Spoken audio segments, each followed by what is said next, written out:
You absolutely should not start your streams with the stream actually running in another window. So you know, it'll mess you up. It really will. It's a bad idea, guys. So Hashtag Kip is a professional. I am a professional. Go figure, right? So how you doing, Vish? I'm well rested. I just finished eating lunch. I had chicken nuggies and French fries with delicious seasoning salt, and that solves my "we're gonna have to cut this stream short because I'm hungry" problem. So Perfect. That's perfect. Good job there. Because Yeah. you know, this is the kind of thing that could actually go on 9 hours. It could be one of those. I'm kidding. No, it won't. I mean, it's enough like interesting material to go for 9 hours. That's certainly true. So, that's certainly a thing. I probably couldn't sustain it though. Yeah, I mean, it gets pretty brutal without breaks, not gonna lie. It does. And in terms of the actual material that I have that I wanted to share with the good people today, it's you know, it's like, where is it here? How big is this thing even? It's, you know, it's only 16 pages. So that's not bad. No, it's not bad at all. It's certainly not like the, you know, 200 some odd page or more dissertation that I'm reading. I had a completely different window. Yeah, no, it's not that. It's definitely something different from that. So yeah. So but this is last night was fun because tell us what you did last night, Vish. Yeah, I on a whim was of a mind to do a live stream dunking on that guy's Rapture video, Mr. Brian Christine. And oh wow, that's the first, right? Dang, congratulations. Yeah, okay, awesome. You know they don't like me, but that's another story. They don't even know who I am, so at least you got that going for me. Way to go, Lawrence. So I'm excited. I'm watching. Hell yeah, Lawrence. So we watched this guy Brian Christine natter on about the Rapture and how it was absolutely positively going to happen, and of course it didn't, because that's not a thing that's going to happen. And he was coping, so we just spent a few hours laughing at him coping and being very smug and very arrogant and condescending about it. And then, you know, I go to bed and I wake up to a message from our good friend Chrissy, and it's a news article that says, you know, hey, is this the same Brian Christine? And I click on this, you know, Oregon news article, and it turns out apparently your boy, Mr. Rapture, was jailed for kidnapping his own children. And he spent apparently several years in jail for that. Was it 13, right? It was like 13 years. 12 or 13, something like that. Yeah, Holy so crap. Yeah, he in fact, I'll probably talk about this on my channel as well, but I did want to at least bring everyone's attention to it because yeah, there's not a lot of guys in Oregon named Brian Christine, and this is, you know, the history of the case. And at the time, you know, this is 2013, he was 40, so do the math, and he was sentenced to 12 and a half years in prison. So that's not the van that he and his family were living in, is it? Because that is a sweet ass van. That's probably not real, but okay. Yeah, and thing is that really got me for this, let me make this embiggened, is that he and his wife were, quote, represented by Idaho attorney Edgar Steele, who once represented the white supremacist Aryan Nations group, and is now serving sentence for targeting his wife and mother-in-law in an unsuccessful 2011 murder for hire plot. Oh, go figure. Oh, what a surprise, right, Fish? Yeah. I'm just so birds of a feather flock together. Wow, this is my surprised face. Yeah. So good guy there, setting a really amazing example of upstanding moral choices. And, you know, definitely in real life did not beat the charges. I don't even have to say No, allegedly because he was right? No. convicted. Yes, that's right. Yeah. So I would Um, say he's not a trustworthy source for anything. so yeah, I mean, Mm. there were a couple of things because I read that article, and then there was another one that Dapper Mhm. dug up as well, and I read Oh, that, really? and Oh my yeah, god. it's in the niche market. Did I Um, skip it? Oh, it's because of the wife who insists yes, that she yes. didn't do anything wrong. Yeah. So, but some of my favorite parts of that article are that everyone according to the wife, everyone disliked them. The reason people disliked them is Oh, because they displayed the Constitution on their bus. That must have that's been why. it, right? Oh, And then interesting. I also liked this other thing that I also was amused by on the charge that the kids were Okay, so it's 20 years malnourished. ago. Yeah. Uh, Her response was basically, "Well, there's no way my daughter could have learned French if she was actually malnourished." So, People didn't like the fact that we were living in a bus, that we had a constitution on the side of the bus. Yeah, that's definitely a reason everyone just hates you for no reason. Americans famously I hating the can't, Constitution. I She can't stand maintained it. that they did not appear unhealthy despite reports that children were underweight. So, one of the ways that they got caught by authorities for taking their children from CPS is that people thought the kids looked malnourished and Mhm. underweight. So she said, "Nuh-uh." It's just like, "Oh, no, they're slim kids, you know." My oldest daughter was learning some French and already learning to read. If she was malnourished or anything like that, I don't think she would be capable of doing those kinds of things. God, why are people so dumb? Like, really? It I just I don't know. In August 2000, authorities say, which take with a grain of salt because cops lie, but Mhm. says they, according to authorities, these two, Brian and Ruth, Christine, and a family friend, unnamed, followed their daughters and a state worker or state workers to the stop and held a gun to the social worker's head and forced them to hand over the girls. And yeah, that's from 2002. So good job. Love Yep. that. Yep. Mhm. So there's the Uh, update. There's the deep lore. Thanks, Chrissy, for that update. yes. Thank you, Chrissy. If you're hanging out today, that was fun. That was a fun distraction this morning. Always the victim, never the perpetrator. Always the victim. All right. So, cool. So that was and that was a fun stream last It night. was. Yeah, it was So very, very much off the cuff. it was. It was Vish and Dapper Dinosaur, and I was doing my very best impression of a corpse during it. I was so goddamn tired last night, but I I've never heard you not speak that much. know, right? It was weird. It was oh, yeah. So And yes, Rabbi Khan is here. So what's up? oh, hi Rabbi Khana. Good to see you. You'll be seeing more of Rabbi Khana on my channel. She will be joining us periodically for Hebrew readings as I continue to kind of build up the roster. And then and yeah, honestly, she and I should definitely do some more things. Oh, by the way, I forgot to mention this yesterday at the end of the show. On Tuesday evening, I'm going to be on Misinterpretations channel for a live. So I believe at 4 or 5 o'clock Pacific. Oh, hi Simone. It's good to see You're you. even Of care. course we care. Yes, we care. We always care. So Oh, hang on. uh, I have your book, Dr. Kill. Also, hello, Vashante.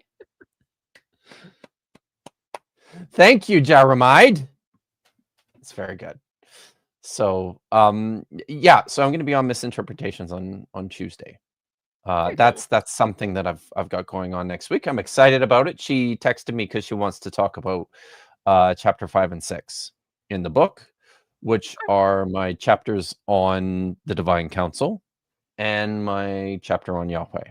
So those are fun. So that's what's happening there. I don't think is she here? I haven't seen her. Maybe I missed it. I haven't I been don't paying think attention. so. So Yep. no. Okay.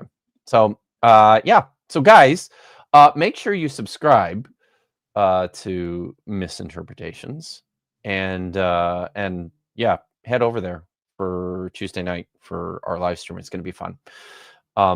And I wish I had known ahead of time that Lawrence was going to be on the line. Not that they need my help or anything, but I would just have done a redirect for everyone once the stream ends over there. So, but until then, let's talk about the War Scroll. So, Woohoo! one of the things that I decided to do a couple months ago, just before the summer, was to start moving content that I've made on other channels just directly over onto my own platform. So this is actually, I believe I gave a presentation about not specific. This is not specifically about the War Scroll. This is about one of the copies of the War Scroll that was discovered in Cave 4, but it has some pretty serious, interesting implications for the War Scroll that we're going to get into. I gave this presentation over on Gnostic Informants channel, I believe, like a long time ago. It might have been the second. It wasn't the first thing I ever did on Neil's channel. I think it was the second thing that I did on Neil's channel. And it was back when he still really sucked at interviewing people and continued to just be really disruptive and interrupt. But he got so much better as time went on. But I did this ages ago over there. That presentation too is based on a lot of work, like academic work that I've done on this particular manuscript, which is known as 4Q 491. It's a copy of the War Scroll. And just to start, maybe I will introduce what the War Scroll is. Vish has a cool picture here to show you. And I'm just going to read. There's about a one-page intro to the manuscript in the Encyclopedia for Second Temple Judaism that was written by Brian Schultz. Brian's a good guy, and he's done a lot more extensive work on the War Scroll in particular than I have. So this is what he says about it. It's a manuscript that was discovered. It was one of the first 7 manuscripts that were discovered of the Dead Sea Scrolls. It came from Cave 1 and very well preserved in large part as a result of that. As you can see, it dates to about the middle of the I believe it dates to close to the beginning of the 1st century CE, especially now as I'm looking at the script. I think it's potentially very late 1st century BCE or early 1st century CE. And it was a very interesting text to scholars right at the get-go, because it's this apocalyptic text. It drew a lot of comparisons in the early going to the book of Revelation in the New Testament, even though it's not really anything like that. So I'll just read this introduction of the contents of what's in the War Scroll here that Brian Schultz wrote. He says, the first 2 columns describe a 2-stage war in the last days. The first stage involves a military encounter between Israel's minority faithful remnant, the Sons of Light, with the Sons of Darkness, namely the Kittim and their allies, including Jews who are called the violators of the covenant. The latter expression and other elements are clearly borrowed from the book of the prophet Daniel, particularly chapter 11, and show that the author was trying to provide a plausible scenario in the future that would allow for the still unfulfilled portion of that prophecy, namely Daniel 11:40 to 45, to come about as predicted. Column 2 reveals that this initial victory would result in a massive return to the land of Judea by the descendants of the original exiles from the ancient kingdoms of Israel and Judah. This reunification of the 12 tribes of Israel would then make the second stage of the eschatological war possible. It was believed that this stage would be a 40-year-long military conflict with a series of campaigns of predetermined order and length against the rest of Israel's enemies throughout the known world, divided according to the sons of Noah. The first war against the Kittim is short, bloody, and won only on account of divine intervention.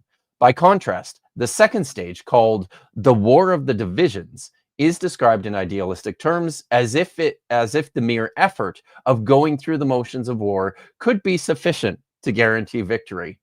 And some people wonder with surprise that when the Romans came to Qumran, and the Essenes responded in the way that we think they did. If you didn't know, they just basically stood around and expected something miraculous to happen. And it didn't. It just didn't. But it's reading things like this, you gain an appreciation for why they thought that kind of thing. So anyways, after this historical contextualization and an anticipated outline of the two-stage eschatological war in columns 1 to 2, columns 3 through 9 detail matters pertaining to the army itself.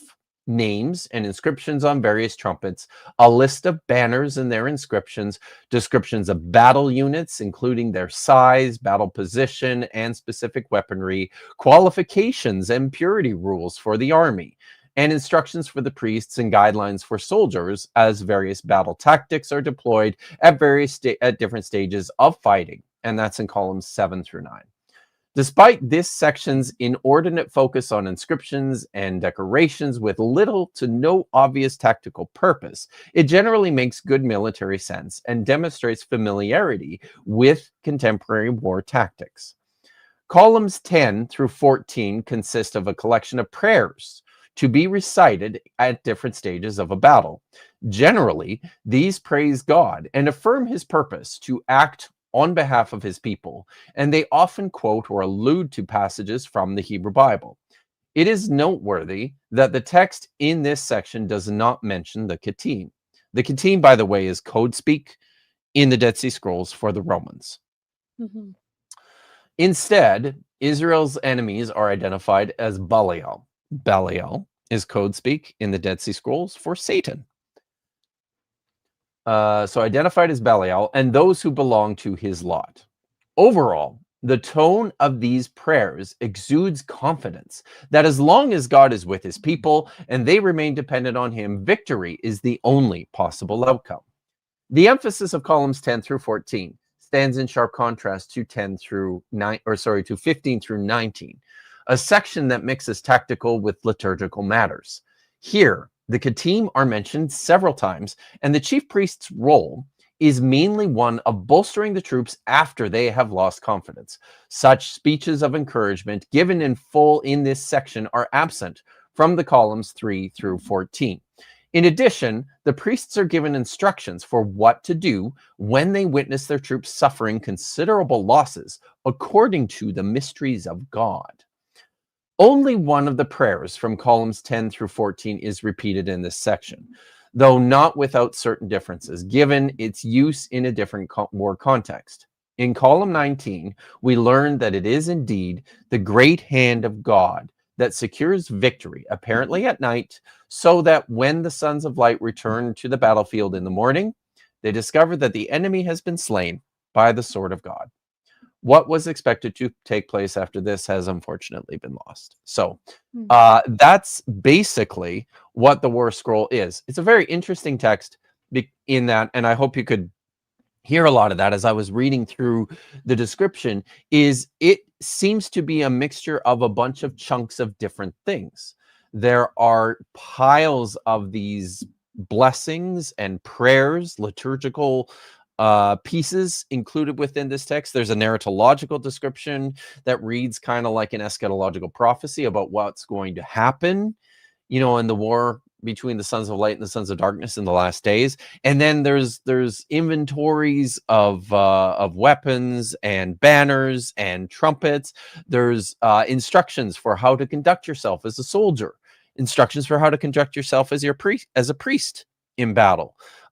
One of the really intriguing things about the War Scroll, and I've mentioned this in conjunction with who the people were living at Qumran before, but because they believed, and in this text it explicitly points out that the sons of light, the people who were living at Qumran, that's how they identified themselves within this manuscript, their conviction was that in the last days they were going to be fighting this battle alongside of the angels of God.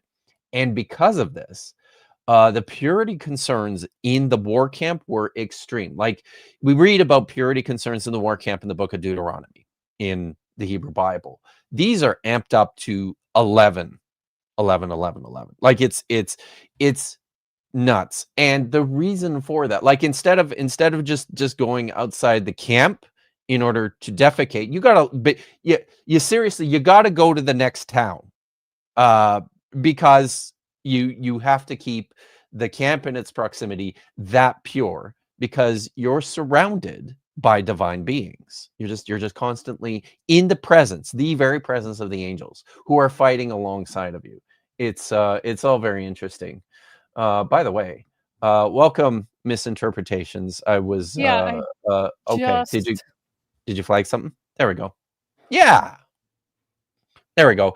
I was just saying that I'm going to be on your show on Tuesday evening, and that people should subscribe and watch. couple of super chats. Far starer, Tad for 2. Arlie Ermy voice. Show me your war scroll. I don't know who that is. He's the drill sergeant from Full Metal Jacket and like a million other things. Full Metal Jacket. Full Metal Jacket. I didn't watch that one. I'm embarrassed to say. Really? You've That's definitely so seen him as a drill sergeant in basically every movie. That's his thing. He's Okay. the yelly, shouty drill sergeant. Yeah. I've seen. I probably have seen him then. But that's good. I like it. Thank you. Is that a donut in your foot locker? Yeah, that's a whole thing. Yeah. Awesome. And for $2. I just think you like How's saying your that. epic war scroll knife doing, Dr. Kip? Oh, guys, do you want to see my epic war scroll knife? Listen, Yes. I've got to entertain the folks. I got to go get it. Okay. While he's doing that, yeah, Tad is correct that Arlie Ermy was also the police captain in Sesevenen. So, and let's see what else. Of course, I showed you my war scroll. Please respond. Oh, good grief. Why can't the gods leave so I can take a shit? Yeah, you never know what spirits are hanging out where and if they're watching you poop. So. All right. So this is very cool. So Ricky Brock, Captain Dadpool, fancies himself something of a hobbyist and an amateur blacksmith. And he made me a knife. It's pretty well used now. A lot of you can sort of see on the blade there that lots of the blackened finish is kind of worn off a bit. But he made this knife for me, and he embedded within the handle. Let's see how close I can get to that. If you can see it, I think that's upside down. Yes, it is. You can see that he found a picture of a copy of one of the War Scroll manuscripts, and just embedded it in the resin handle. It's very, very cool. I just really like it. It's my favorite knife, which is why I use it just about every single day when I'm cooking. So I took it with me when I went on my holidays, and I was super stupid. I was in a mad rush leaving the house to get away in the morning, and I just shoved it in my backpack and I left. And then that night when I went to bed, I was digging around for a block to plug in my phone, and I've got my hand just like rummaging around in there in my backpack, and I felt it and I grabbed it just full on. Yeah, it was not good. So ow. Yeah. Yeah, I think, even your dog was like, idiot. yeah, right. He totally was. Just now. He heard that story. He's like, "Pfft." So yeah. Dummy. All right. Sure, mine for $4.99 real quick. Camp spirits are worried about accidentally making eye contact with a squatting warrior. Yes. That's good. That knife is very cool though. The chat was really digging that. About the angels and the soldiers. Your knife. And the knife. Yeah, but also cool. that was... Thank you. Yeah. No, the knife is awesome. I was so I was absolutely floored when Ricky sent that to me. But it's very cool and it's very functional. And I love it. Very cool. So yes. I love functional gifts. Those are some of the coolest ones. Yeah, those really are. So yeah, okay. So that's the War Scroll. Now, the War Scroll was found in Qumran Cave 1 in 1947. Just a second, I'm going to close my door. Okay. Yeah, Kuhn is saying even Baal is free to release himself around. Good.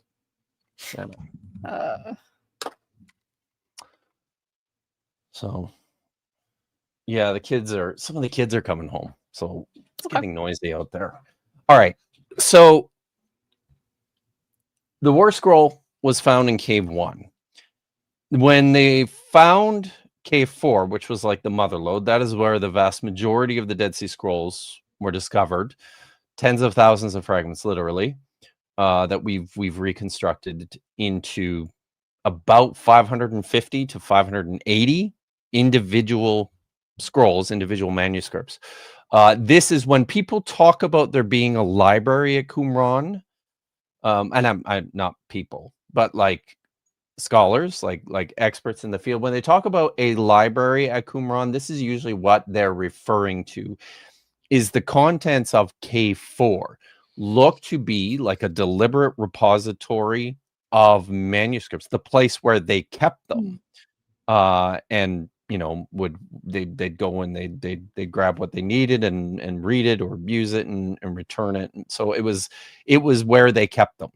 Lots of the other caves were places where they stashed manuscripts when they were in a rush to get out of Dodge. When the Romans were coming, right? But Cave 4 doesn't look like that's necessarily what it was. There's evidence from within the cave itself that suggests that it was a storage space for this stuff. So it's cool. So when they found Cave 4, which was 1953, so this is another 5 years later, and they found all this additional material, one of the really exciting discoveries there was another 4 copies of what looked like the War Scroll. I think the most interesting of these is 4Q491, otherwise known as 4QMA, 4Q Milchama. Milchama is the Hebrew word for war. Yep. So, and it's a manuscript that I've done quite a bit of academic work on. I've published a few things about it. I will just show you here quickly. I wrote an article about 4Q491 in this book, The War Scroll, Violence, War and Peace, and the Dead Sea Scrolls and Related Literature. This was a festschrift for my good friend Marty Abeg. I was also the primary editor of this volume. And then I also wrote about it in Reading the Bible in Ancient Traditions and Modern Editions, Studies in Memory of Peter W. Flint. I was asked actually to be an editor for this book, but I was way too busy at the time. But I wrote what the article that I wrote in this book is one in which there is mention in 4Q491 4QMA of the Sefer HaTehillim, Book of the Psalms. And the argument is often made by scholars that this is this is with reference to like a book of Psalms, and evidence for both the Book of Psalms being, scripture, a scripture book at Qumran, and being a completely intact scripture book. So I spend a lot of time in that article deconstructing that argument. I think that Sefer HaTehillim is potentially with reference to any number of different types of text. It doesn't necessarily have to be the Book of the Psalms. It could be something like the Hodayot, which is in its own right a collection of Tehillim, a collection of songs and praises. So that's yes. Simone writes, do we have anything in the Sefer HaMilchama that resembles the description? Is that Mashiach? Moshiach? I don't know the Moshiach. Is that the? I'm not familiar with that, Simone. As you know, my knowledge of rabbinic of the specific contents of a lot of the rabbinic literature is pretty shallow. So if I knew more about what that was, yeah, it's Meshuach. Yeah, Meshuach. So the war priest, basically. Interesting. Okay. Yeah, okay. So there, and I would have to look because I don't know. If you can get me some references, I'll check that out. That is an interesting question. There are quite a few priests in the War Scroll, so it's they're very critical functionaries in this last days conflict between the sons of light and the sons of darkness. So I'm just gonna set these. I need this one still, but I'm gonna set this one aside. I'll put that one there too for the moment. Okay, so I've written a few articles and essays about this particular manuscript 4Q491. I've given talks on it at a variety of places. What I'm doing today is I'm basically taking a talk that I gave about this particular manuscript. I'm going to read it. I'm going to give you the PowerPoint presentation that I delivered when I gave this talk, and I just think this is a very cool manuscript. I think it illustrates very usefully a lot of the ways in which scholars work with the fragmentary material of the Dead Sea Scrolls, how we navigate this stuff, how we figure out what belongs to what, how we and where some of the problems of that are.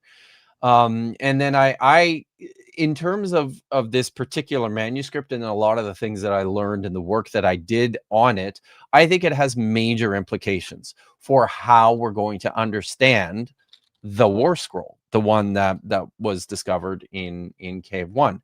So I will just get on with it. Oh, by the way, I have maybe before I do that, if you could put the other link up, Vish. I have pinned in the chat a link to a paper that I wrote, which is essentially it's very, very similar to a lot of what I'm going. It's not the exact same paper. This was an earlier form of what I'm reading today, and a longer one. But this is freely available on my academia.edu page if you want to check it out. It's called The Dead Sea Scrolls in Color: Reimagining the Shape and Contents of 4QMA 4Q491.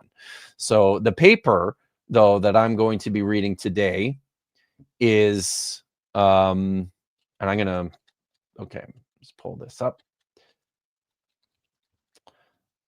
and let's start. No, I pressed that. I'm using my iPad today for my slideshow, which is interesting and fun. So so the paper I'm going to read today is titled Digital Transparencies and Manuscript Reconstruction in Color. Lens flares. I'm yeah, I don't do it a lot, but you know, sometimes the lens flare is the one you want. It really is. So yes, 4QMA as a test case.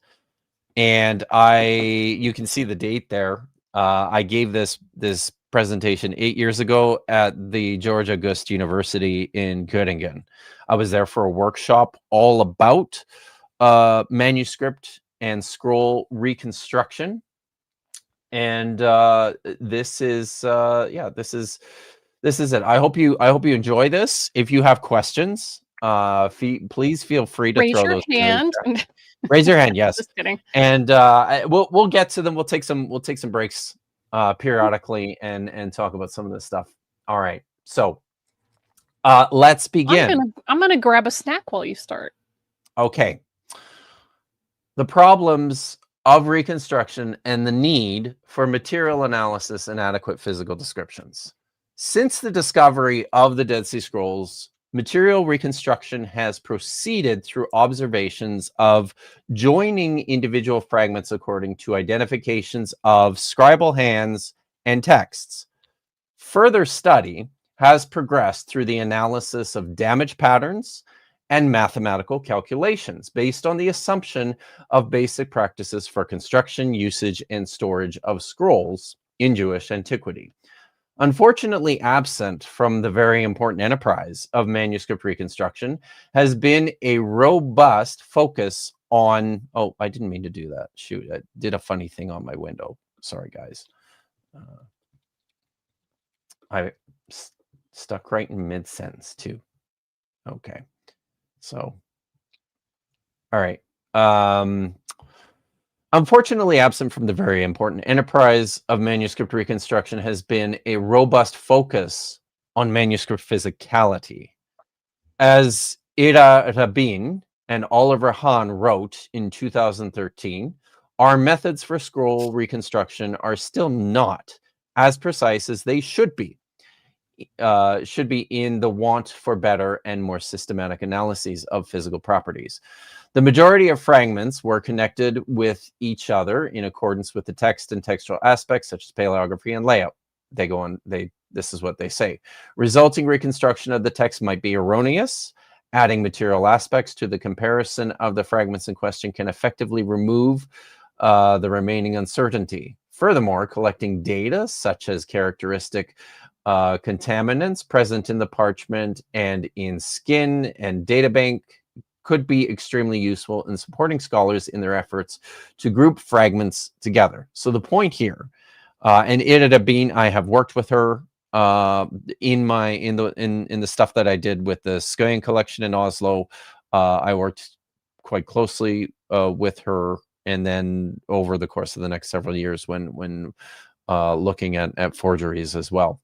So basically what she's getting at is that there's a whole bunch of additional scientific practices, scientific analyses that could be conducted on manuscripts that would help us to identify when one fragment belongs together with another fragment. This is what we're talking about here. We have this collection of tens of thousands of fragments that are just kind of randomly distributed. How do we go about putting these things together? And how do we know we're right when we're doing that?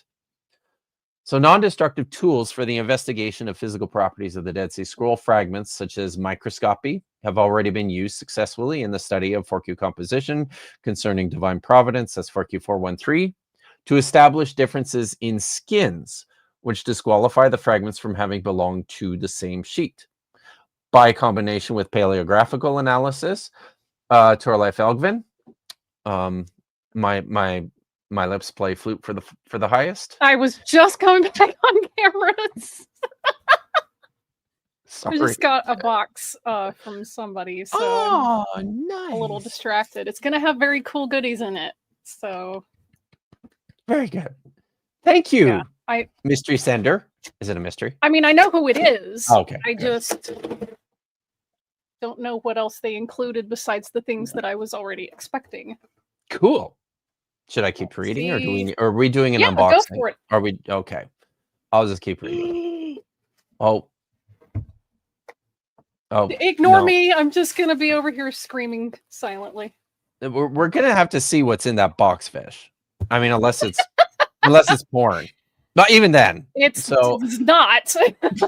It's not. So okay. all right. I am a big fan of the show 12 Monkeys. It is a fantastic, fantastic show.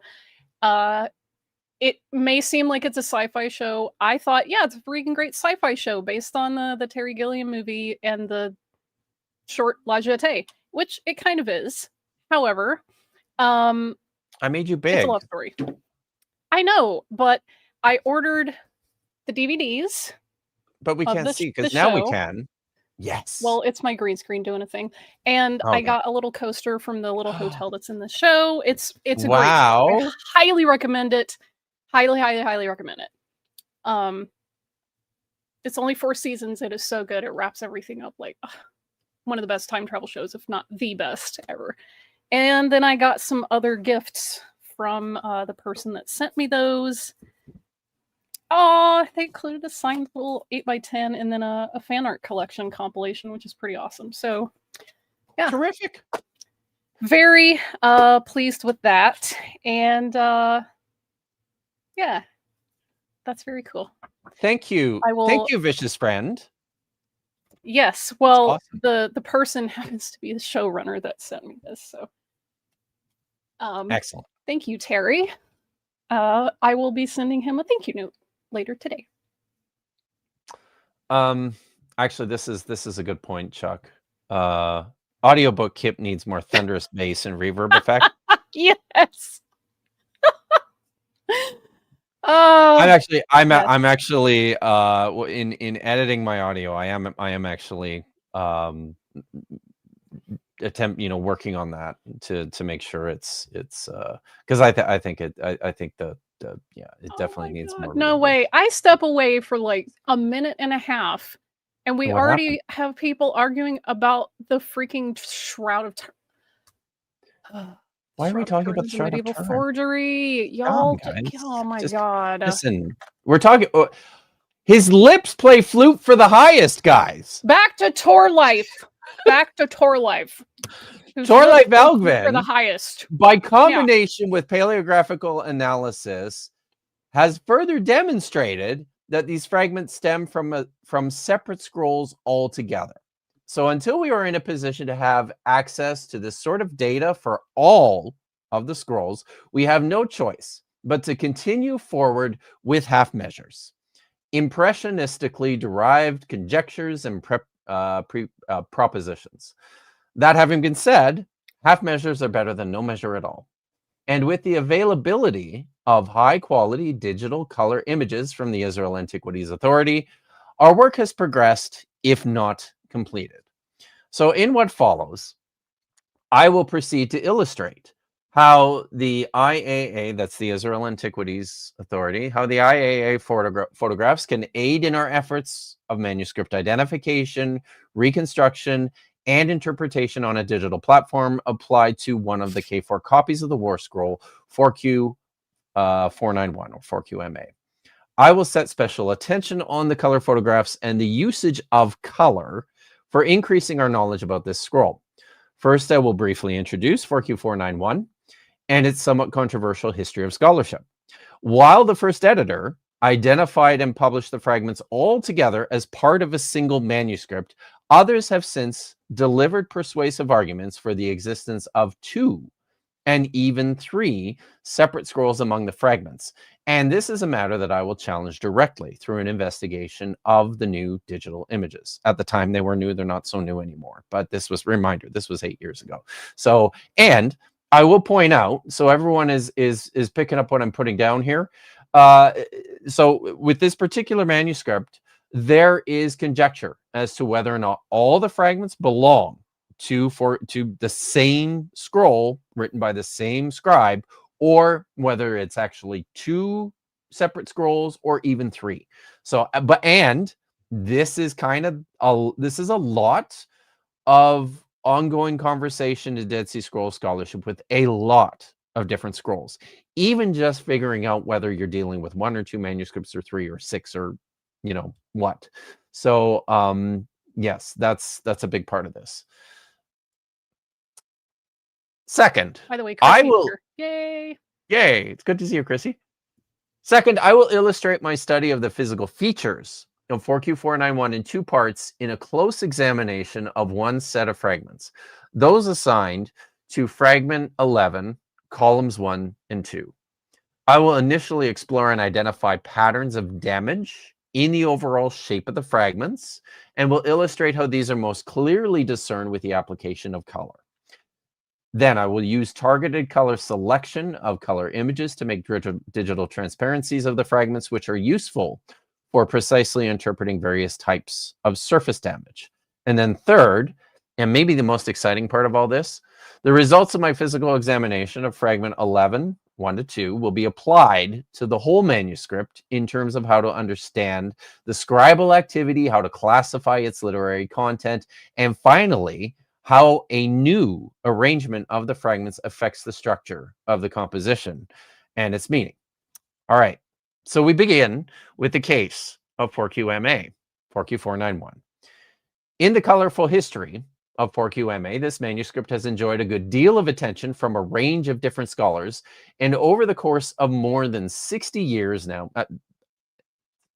it was 8 years ago, so almost 70 years now, since it was first assigned to Klaus Huno Hunzinger in 1954. Maurice Baillet inherited the fragments of 4Q491 from Hunzinger, along with the other 5 K4 copies of the War Scroll. That's 4Q492 through 4Q496, part of a tragically enormous collection of small fragments. And I say that because in his French edition of these fragments, Baillet tells the story of how he came to receive this assignment of going through, sorting through all this material and publishing all these texts.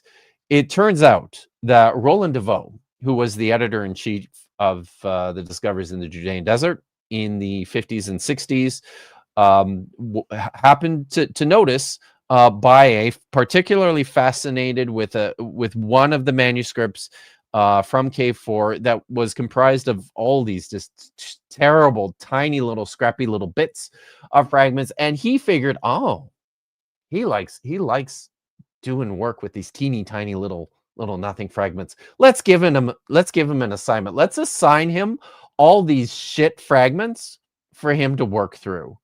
And that's probably why it took him like 20 years to publish this volume, because some of the stuff that he had to work through is the most awful crap in the Dead Sea Scrolls collection. Just these teeny tiny little bits of nothing fragments, and you're supposed to try and piece something together from that. So it's a fun story.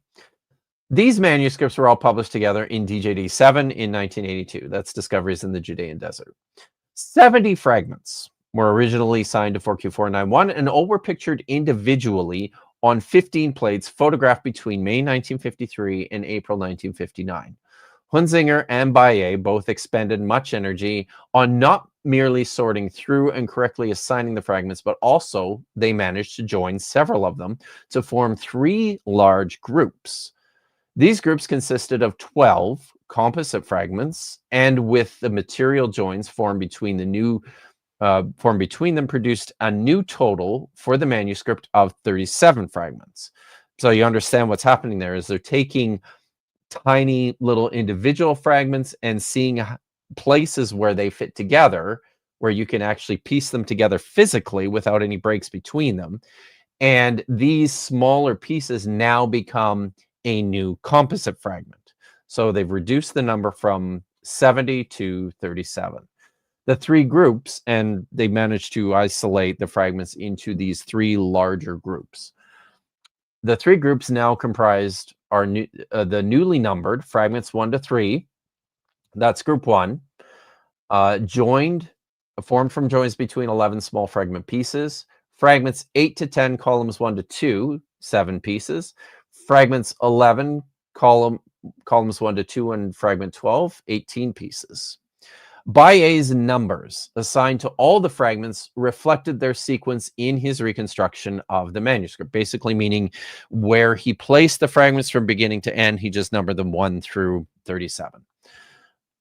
This was all based on relationships they shared with the Cave 1 copy of the War Scroll, where there were, first, occasionally close parallels, such as in fragments 8 to 10. Second, overlapping but substantively different text, such as in fragment 11, column 2.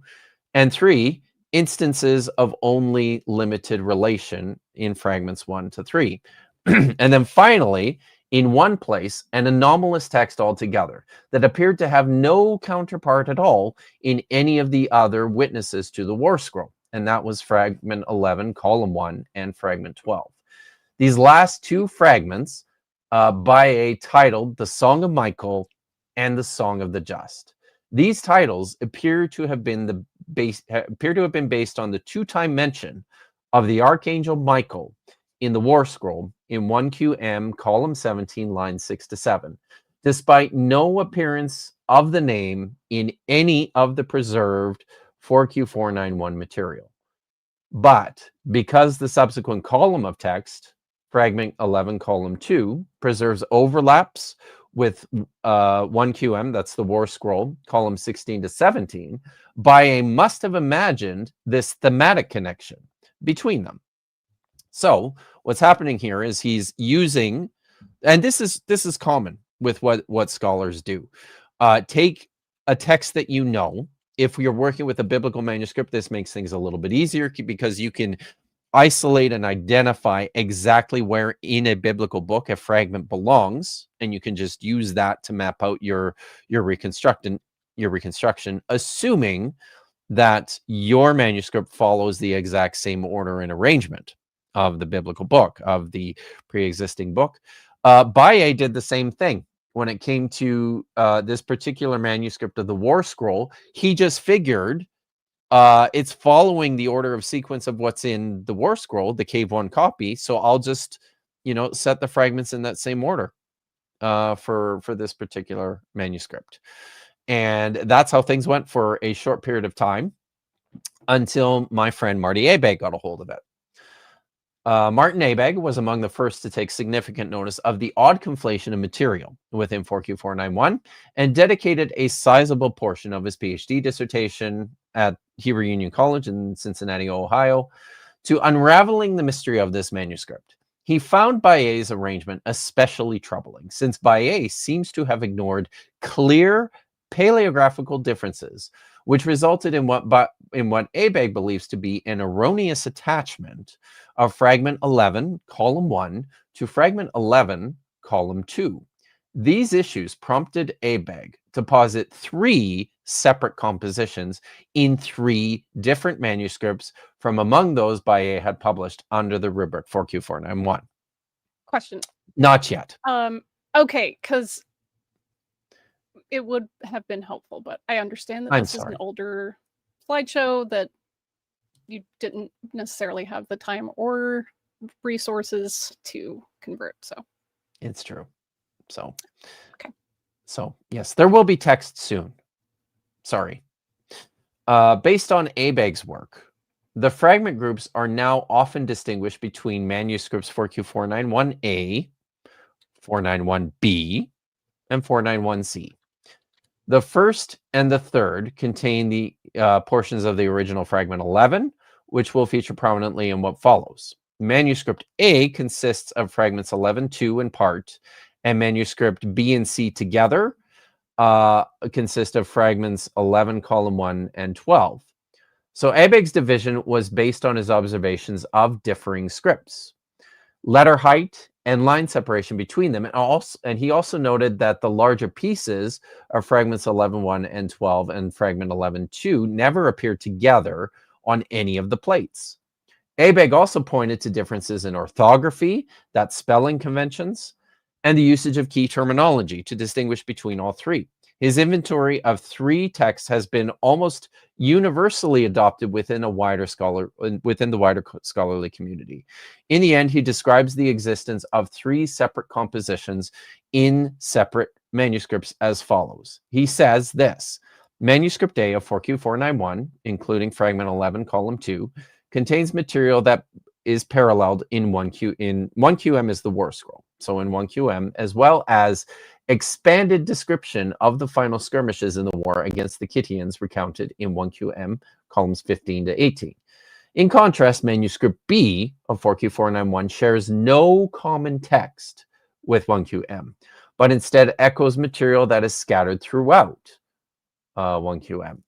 Manuscript C of 491, that's fragment 11, column 1, and fragment 12, the misnamed Song of Michael, shows no contextual connection at all with 1QM. It is best understood as an independent hymnic work containing the bold declarations of one who claims to sit in the council of heavenly beings.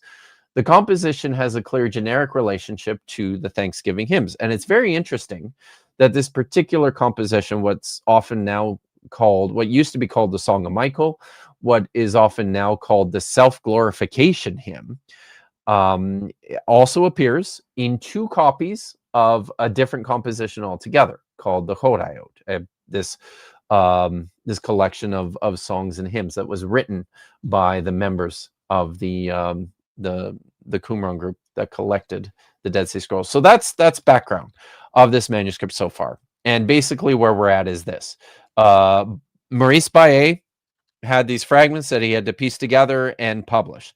He figured they all belonged to the same scroll. He went through and very tediously, carefully put everything together on the basis of how he thought they reflected text that exists in the larger war scroll from Cave 1. And he published it. My friend and mentor, Marty Abegg, came along and said, there's something wrong here. There's a lot of material within this manuscript that doesn't seem to have anything to do with the war scroll. And also, it looks like there's 2 different hands, 2 different Scribal hands at work here. And Baillet has mixed that up. He hasn't paid close enough attention to that. So instead of just one manuscript, he says we actually have 3. We have 3 separate manuscripts that contain 3 separate compositions that have been miscatalogued. So that is where we end up as I enter this conversation. So Marty Abegg's fine deductive work notwithstanding, how do these results square with the impressive new photographs of 4Q491 in spectacular vivid color? That's something I have to point out to people as well, I think, is that prior to 2010, when the Israel Antiquities Authority launched the Leon Levy Dead Sea Scrolls Digital Library, which is where you can view high quality, high definition images of all the fragments of the Dead Sea Scrolls, almost all of them. It's like 98 or 99% of the collection. Prior to then, most scholars accessed the material in the published photographs in the Discoveries in the Judean Desert series, and those were all in infrared. Infrared photographs show up as black and white, and so there's no color. There were very, very few published color photographs of the Dead Sea Scrolls prior to 2010. If you wanted to actually see them in color, you had to go physically to the IAA and request special permission to get access to the lab and all that. Now, there's a reason for this. The vast majority of the fragments in the Dead Sea Scrolls, they're too dark and too badly damaged to actually see anything with the naked eye on the surface. In fact, I remember when I started my PhD, I had a conversation with Philip Alexander, who used to teach early Jewish literature and rabbinic Judaism at the University of Manchester when I was doing my PhD there. I was having a conversation with him early on, and I had just returned from a trip to Jerusalem where I was, helping with 1Q Isaiah and 1Q Isaiah B. And he was asking me about my trip and asking me about my time at the museum and in the vault and everything. And then he told me, he said, when I worked on the community rule He said, I did the pilgrimage. I did what everybody does. And I went to Jerusalem to look at the actual physical manuscripts. He's like, but it felt kind of like a waste of time because I couldn't read anything on them. Just nothing at all. This kind of raises a problem with, I think, how a lot of scholars did their work in the, particularly in the 70s, 80s, 90s, early aughts, when it came to the Dead Sea Scrolls, is everyone was so fixated on the contents, like the actual text, that they didn't pay really close attention to other things, like the actual, when I talk about the physicality of the manuscripts, like the material itself, the appearance of the leather, the way it's been damaged. If you can see it, scribal markings, the distance between the margins, the number of lines on a manuscript, the distance between the lines, all of this is information. It's data that helps us to understand the overall picture of the manuscript.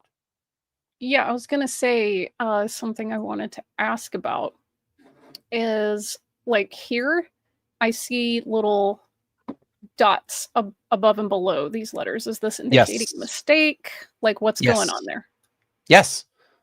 So what you're looking at are erasure dots. So these are errors that and the probably a second scribe has come along and said, it looks to me like it's the word that they're trying to ablate and remove. So they've put these dots around it to indicate that this is a mistake. You see that in a few. There's different conventions and different manuscripts for marking errors and mistakes. There's a few that we have where they've actually scraped the ink off and rewritten something there.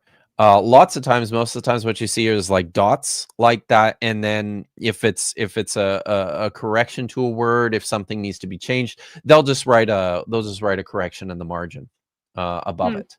So actually, there you go. You can see some right there. Somebody has attempted to scrape away a mistake. Yeah. And added some additional scribal markings to the manuscript. But that kind of stuff. Yeah. That's super important information, and scholars were always paying attention to this stuff, but I think not closely enough, and not all scholars either.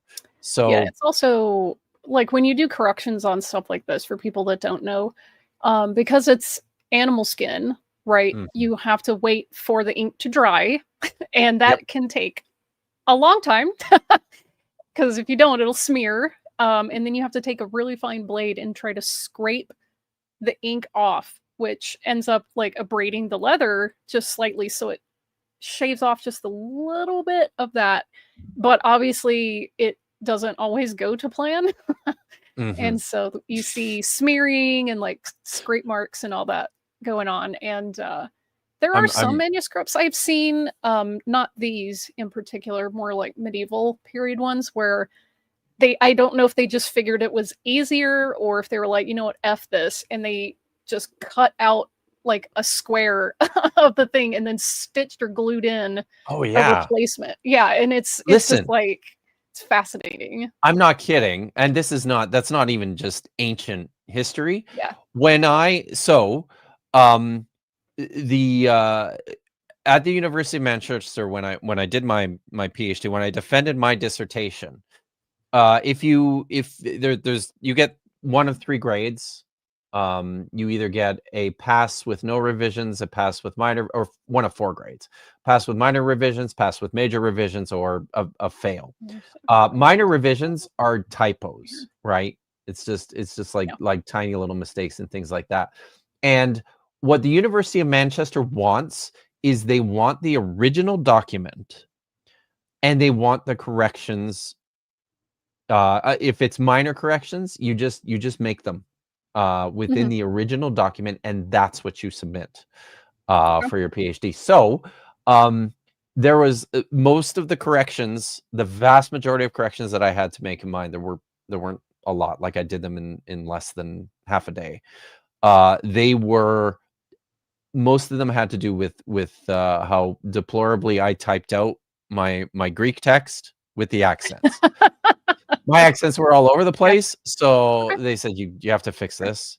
And the Mhm. easiest way to do this, instead of trying to like white it out and then like write it in by hand, I was like, I'll just retype it and print these off and then cut these pieces, Nice. Yeah. panels, and just Fun glue them problems in.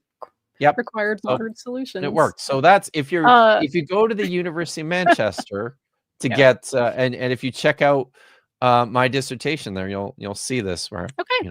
glued. Side quest for all you Manx out That's there. right. Yes. So this here, can you talk about this particular Error. So well, error? Yeah. this would be the insertion of just the somebody has come along and recognized it. Actually looks like the same scribe. I don't know if this is, that's interesting. And now I don't know what to think about this. Because it looks to me like it's the same scribe. And maybe that's it. He probably in the moment he wrote this, and then before he got too far, realized that he made a mistake, and then just went back and added the preposition, the ad there. So that just right above the word, because it's in. At first, I was like, well, is he trying to just squeeze it into the end? But that doesn't make any sense because he's got plenty of room there. So, but okay, what are we doing? by the judgment of God. Yeah. And for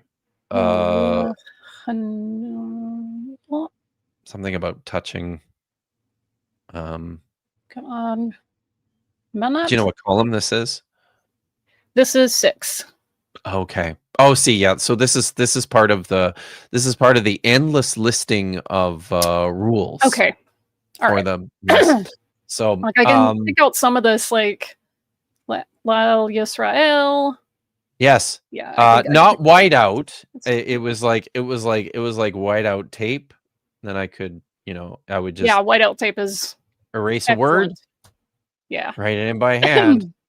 So 2000, what was that? When did I graduate? 2009, right? 2009. Yeah. I did that. So what I was gonna ask, just kind of for the sake of the audience and my own ADHD, is so far what you've given us, can you just distill that down to a very just quick overview? I just did. Super. And I'll do it again. So, oh my God.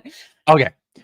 4Q491, the manuscript, was originally pieced together painstakingly by Maurice Baillet into what he imagined was a single copy of the War Scroll, and he arranged all the fragments to follow the order of the War Scroll.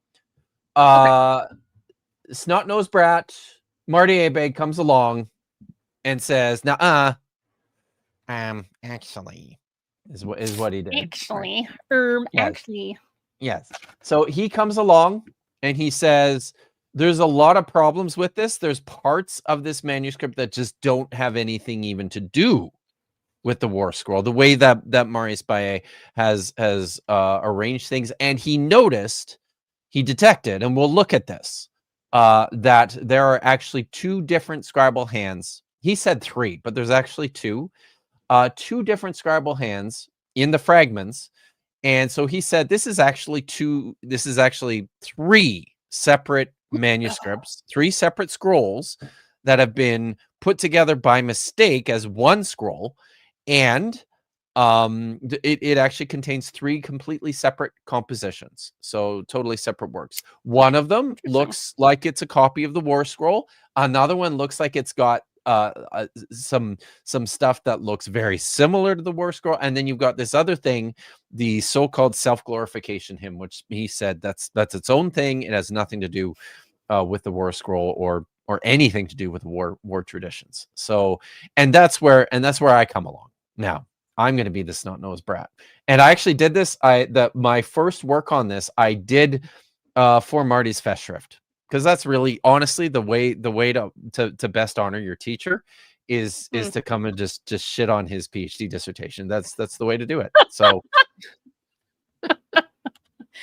there's nothing people appreciate more than having their hard work just utterly dunked on.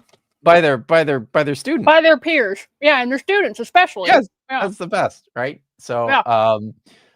so that's what's going on here. That's where I started this. And I didn't even when I started this project, I didn't even the goal was never to say I'm going to prove Marty wrong.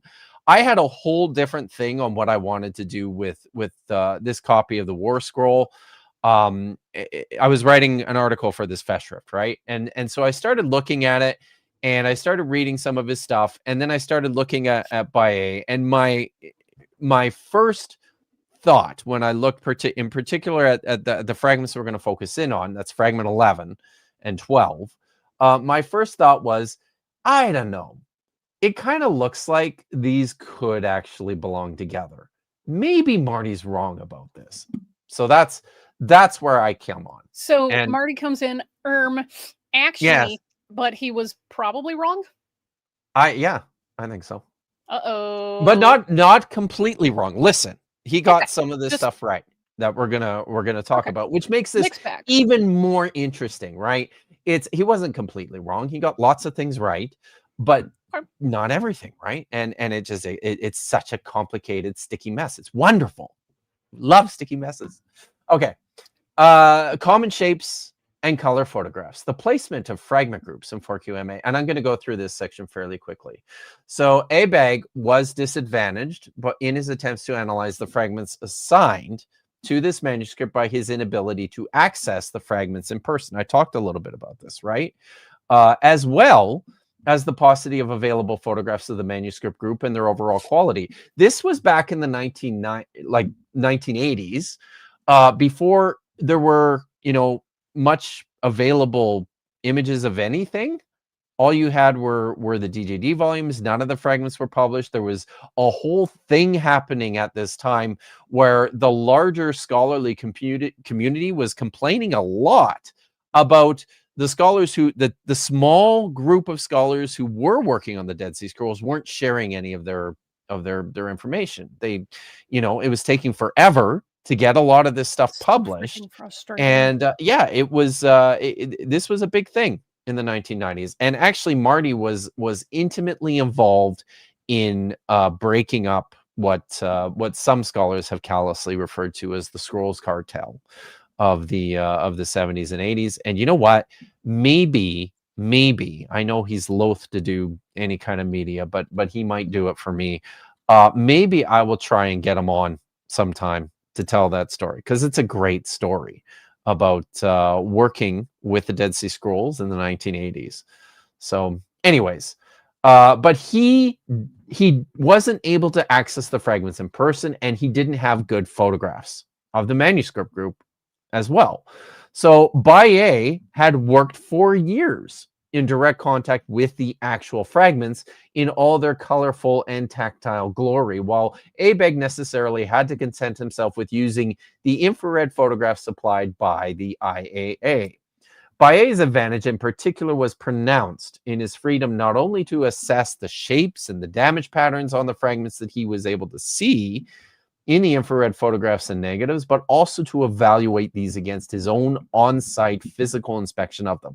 He's there with them every day. He can play around with the fragments. He can get really close to them. He can see stuff that's going on the surface that does not translate into the infrared images. So the most recent color images of 4Q491 appear in plates 4571001 and 4571, and they show the final situation of the fragments in the order in which Baillet envisioned them. These photographs are especially useful because this manuscript has survived relatively intact from the time of its first capture on infrared film, but also with the added advantage that the text remains relatively legible in natural light. One of the really special things about this particular manuscript is you can read it in natural light.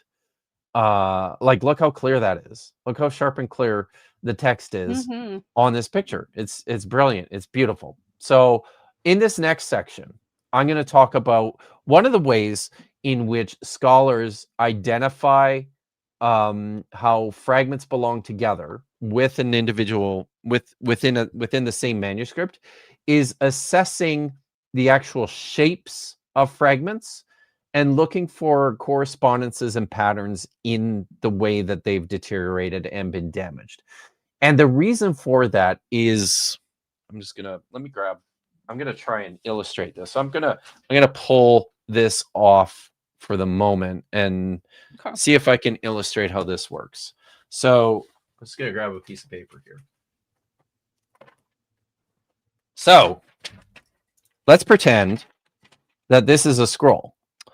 When scrolls are stored, they are rolled. That's what the word scroll means. Literally, it's just like an inscribed roll. So you end up with something like this, right? Now, if this is sitting in a cave for hundreds and hundreds of years, over time, it's getting slowly weathered. It's starting to fall apart because it's getting dried out. There's cave worms that like to eat holes in it. And as you know, as what happens, you start to get pieces and chunks, breaking out of it and things like that. So you get something like this. You now have a wad of individual fragments, right, that all belong to the same manuscript. I don't know if you can see this, but they're all roughly the same shape, right? Even though they're slightly different sizes, they don't perfectly correspond to each other. So what scholars will do is they'll take these individual fragments and they will notice the correspondences in the shapes between them. They will notice the size differences, and then they'll do calculations based on the size of the fragments themselves, the thickness of the leather, in order to determine. So it's like circle math, right? It's like what's that? 2 pi r is the radius in order to determine the circumference. You can use that to basically figure out where individual pieces belonged in the original manuscript. So that's kind of what's happening here. Is the very first thing that I'm doing is I'm looking for correspondences and similarities and patterns in the shapes of the fragments as they have survived, in order to give myself a sense of, was this actually part of something that was all rolled up together? Is that clear? Do you understand what I'm saying? Okay. Oh yeah. Good. All right.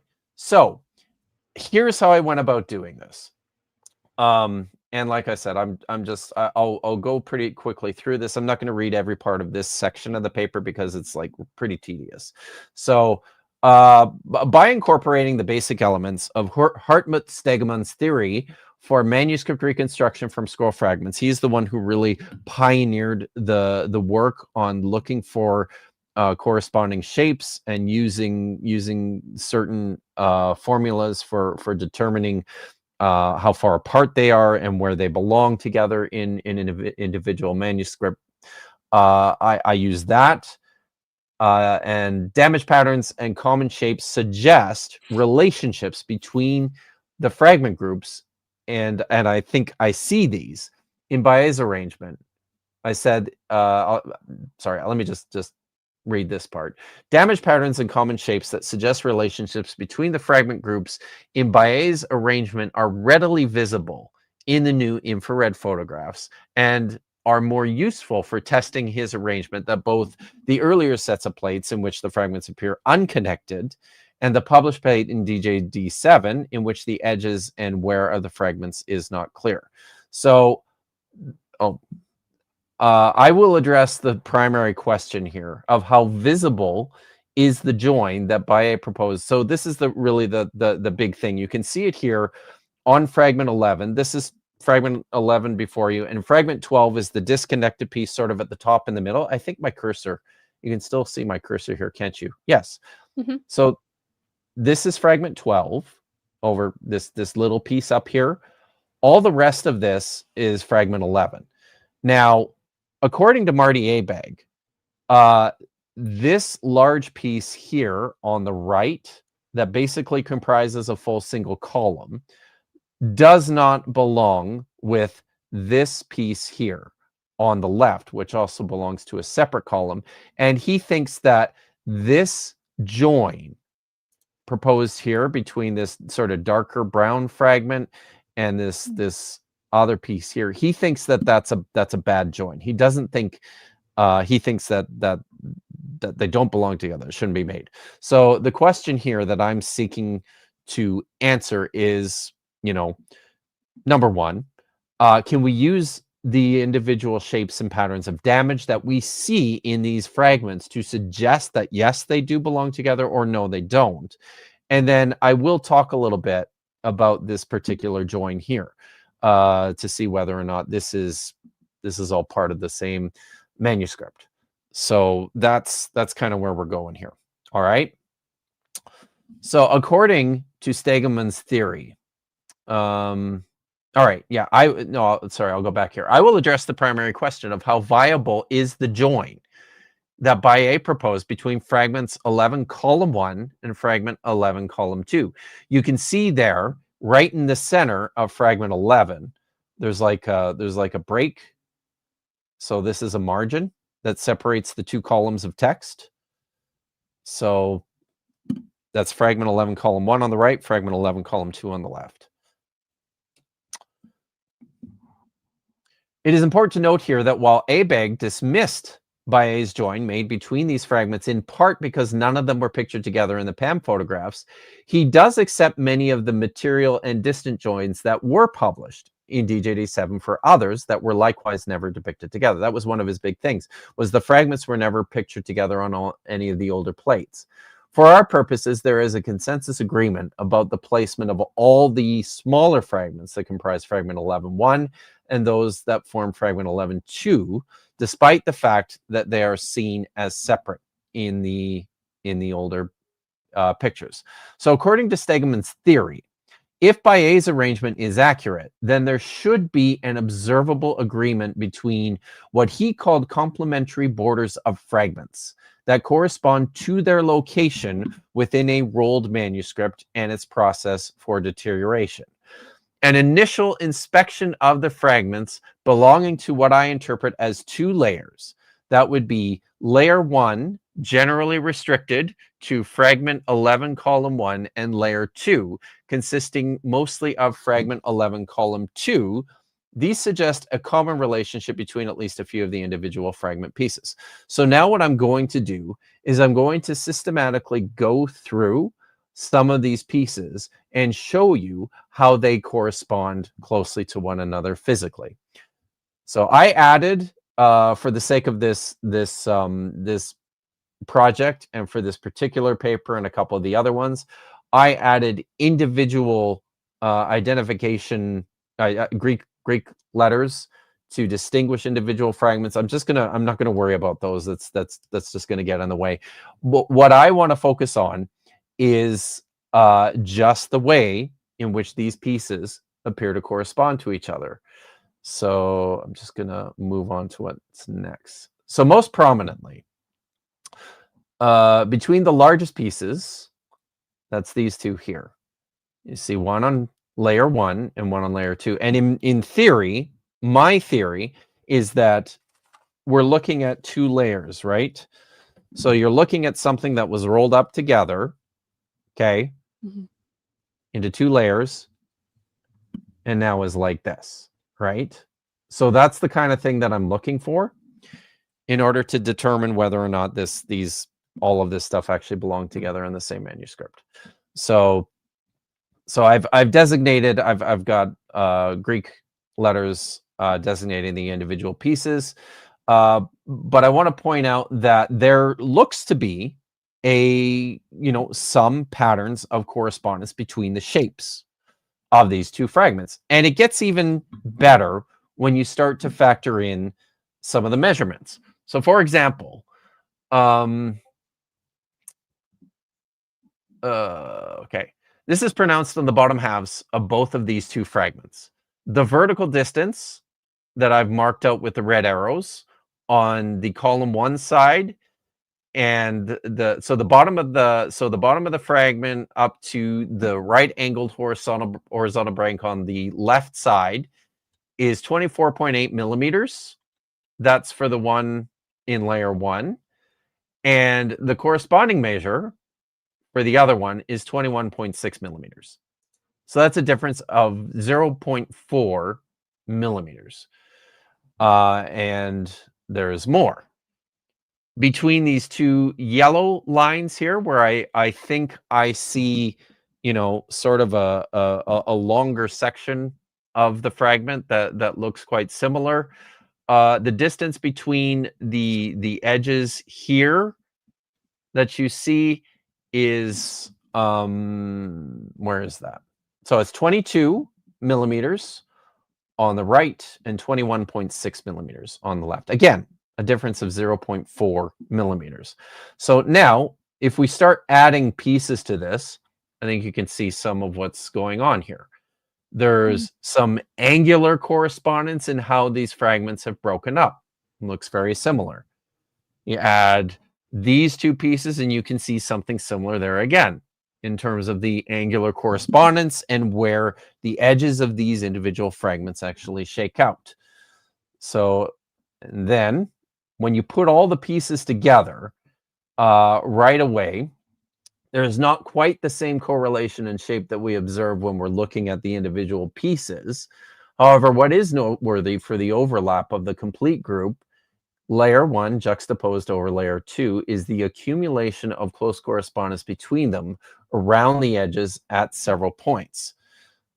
So the resulting horizontal measure across the widest point from the vertical break at either end of the two pieces between lines 6 and 7 is approximately 8.9 centimeters for layer 1 and 8.85 centimeters for layer 2.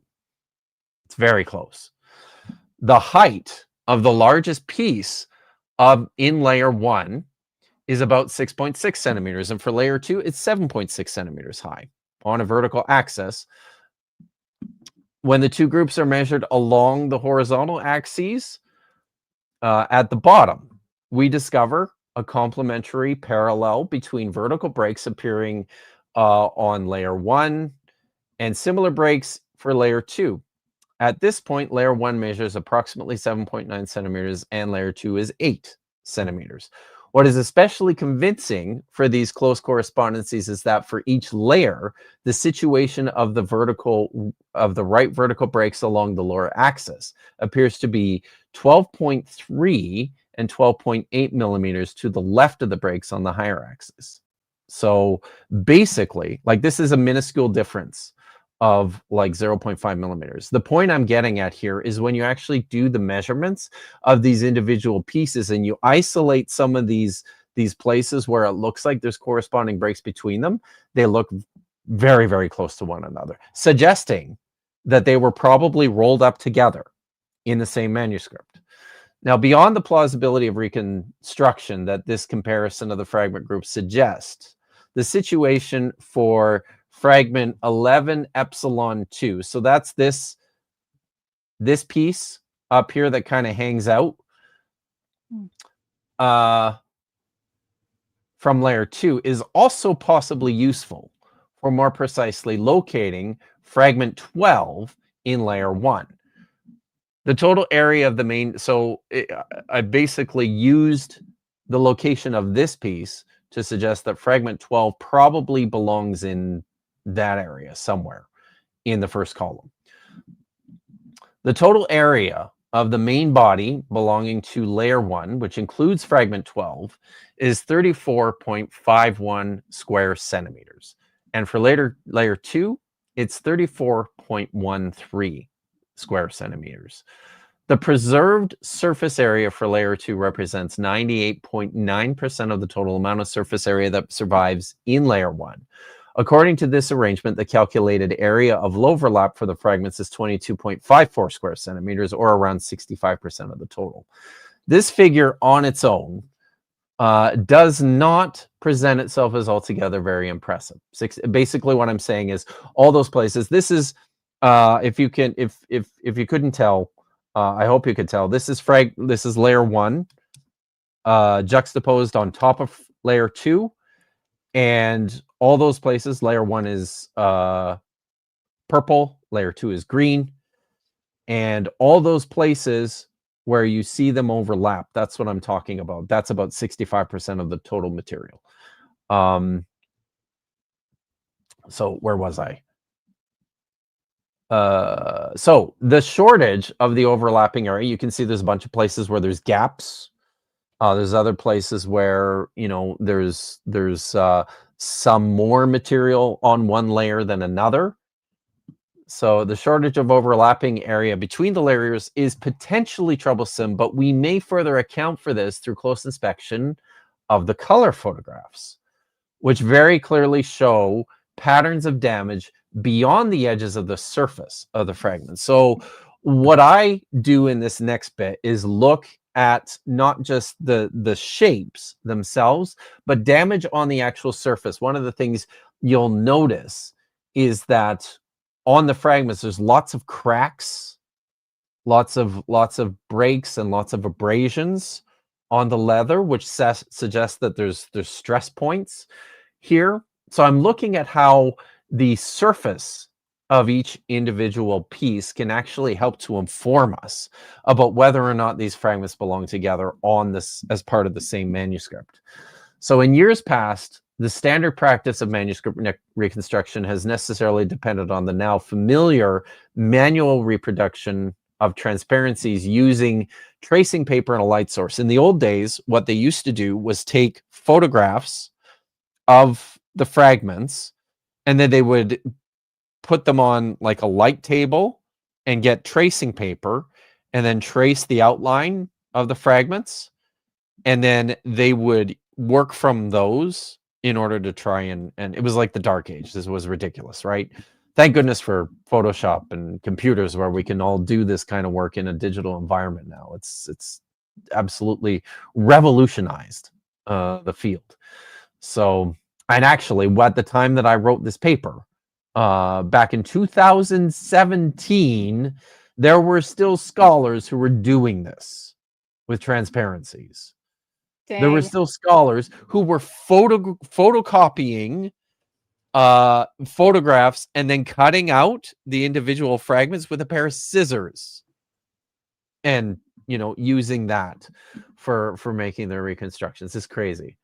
So that's part of why I'm talking about that in this paper.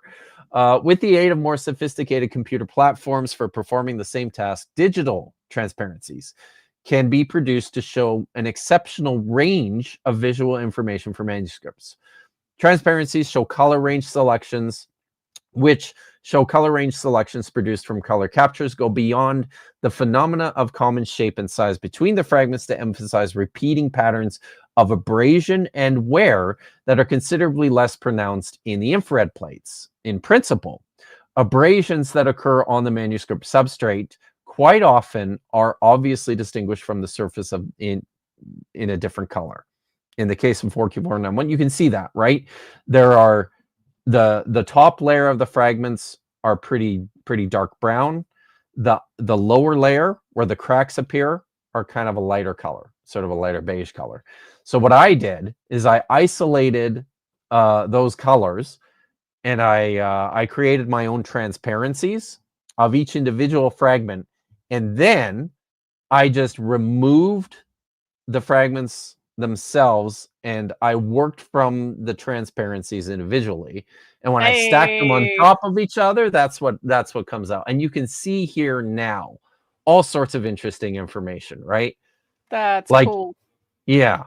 So now you can see not only do the shapes kind of look like they could belong to each other, but now you've got patterns of where on the surface of the individual pieces, which look like, yeah, it's patently obvious, I think, that these fragments belong together. Just to highlight a couple things, I've marked out with red lines here some of the ways in which the breaks and the cracks on the surface of these fragments seem to follow similar angles when the two pieces are stacked on top of one another. You can see this. And then when you put it all together, these were really the two that clinched it for me, were these big, long, straight breaks and damaged abrasions, was just cut right across the entire fragment group, all in one section. So this convinces me that yes, Baye was right and my friend Marty Abegg was wrong in terms of these belonging to separate manuscripts. I think that it's abundantly clear that this was the same manuscript, the same scroll, but this now presents us with a new problem and some really new interesting questions, which I'm going to get into here in the next section. And that's, what on earth are we going to do now with the two different scribal hands in this same manuscript? But before we get there, so when the two overlapping layers are set beside one another, as Baye has arranged them in DJD7, there's a clear alignment of the top breaks from layer 1 at an 18-degree angle, with the bottom breaks from layer 2 at a 15-degree angle. That's basically what I'm illustrating here.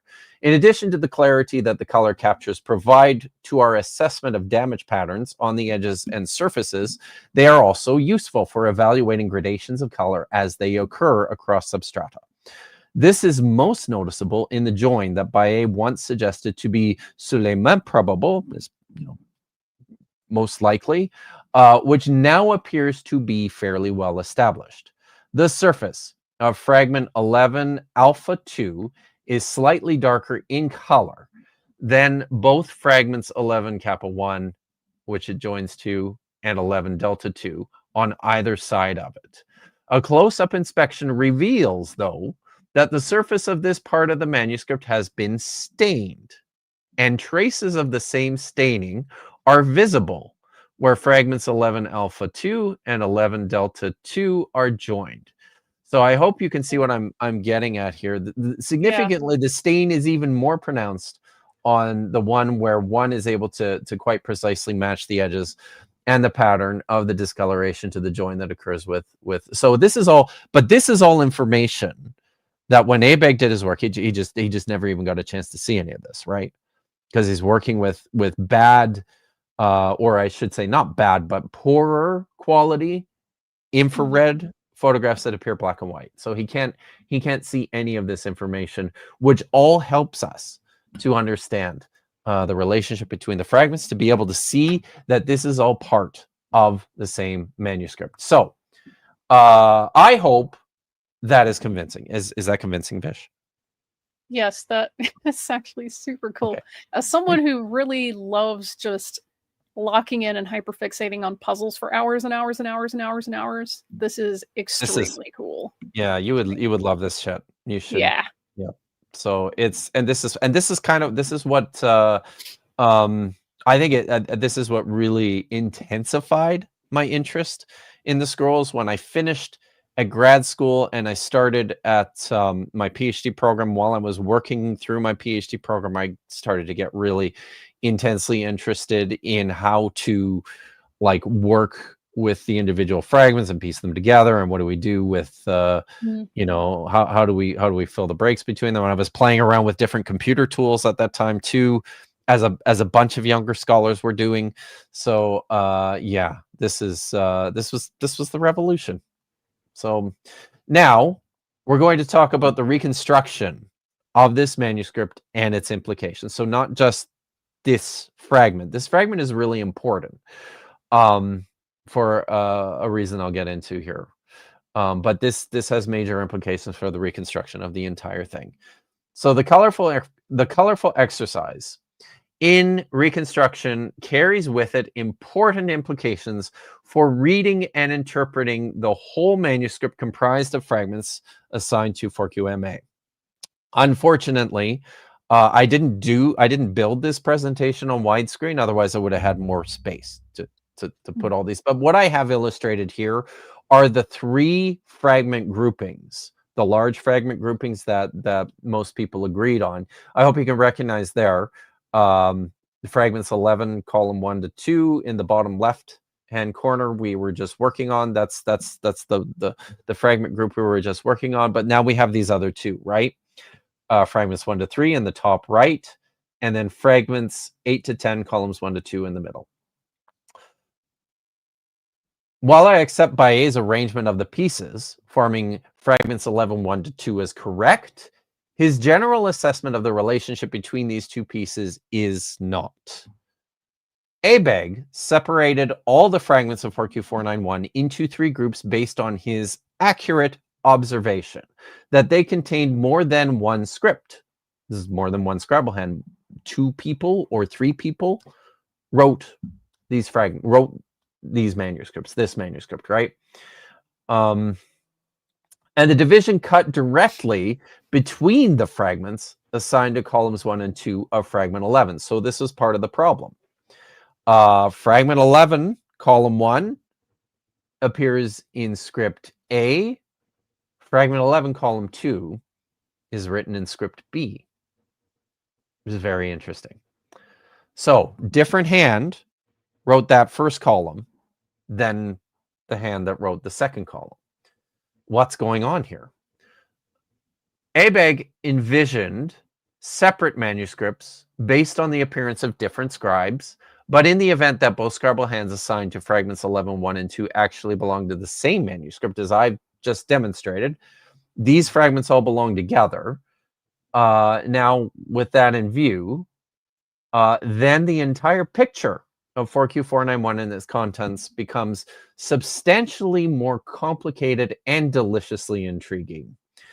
In this final section, I'll briefly touch upon the nature of the bisectional Scribal activity in 4Q491, the implications of this for rearranging all the fragments assigned to the manuscript, and then how we might come to understand this text in light of that revised arrangement. So, first, Abegg's division of 4Q491 was originally into 3 groups, as you can see here, pictured on the screen, comprising 3 separate manuscripts and based on the supposition that they were written by 3 separate scribes. Since his last published essay on the topic, he has since adjusted this belief, however, in agreement with Florentino Garcia Martinez, who rightly noted that the differences between the scripts in Abegg's group B and C were practically negligible. These fragments all belong to the same manuscript, thus reducing Abegg's division from 3 manuscripts to 2. But the argument that Abegg forwards for this division between Scribal hands in his manuscript A and his manuscript B and C now is sound and grounded in some additional supporting evidence. In his dissertation, Abegg states that the line spacing in the fragments assigned to manuscript A is 3.7 millimeters. By way of contrast, the line spacing in manuscript B and C is consistently greater, measuring 4 or 4.3 millimeters. Abegg did not record any information about letter height, but from my own measurements, the average letter size for the fragments assigned to manuscript A is 1.7 millimeters, and the letters in B and C are slightly larger, measuring on average close to 2 millimeters. In Abegg's work, the script of manuscript BC was characterized as elegant, while that belonging to manuscript A was rough. According to this arrangement, Abegg's 2 manuscript consists of 17 fragments belonging to manuscript A and 15 belonging to manuscript B and C. In the event, however, that we accept Baillet's material join of fragment 11 as the dividing point between the Scribal hands 1 and 2 within the same scroll, then these fragments belonging together to either hand must be resituated on either side of that boundary. You see, one of the problems with Baillet's arrangement here is that he had fragments written in different Scribal hands kind of mixed around in all the amongst his entire grouping of the fragments, because he was following the order of the Cave 1 copy of the War Scroll when he's reconstructing this text. What that means is we have to move a bunch of things around, because you can't have script 1 writing for a little bit and then scribe 2 writing for a bit and then back to scribe 1 and back to, you can't have that. The way this works is scribe 1 wrote something down and that was it. Scribe 2 came along and continued whatever Scribe 1 was writing. So all the Scribe 1 stuff has to come first, and all the Scribe 2 stuff has to come after that. So, and that requires us to rearrange the fragments. According to this arrange, oh yeah, I read that part already. Okay. So, but for now, the question that concerns us, we'll get to that, but the question that concerns us is this. Why are there two different hands on this single manuscript? This is has been understood up to this point as fairly unusual.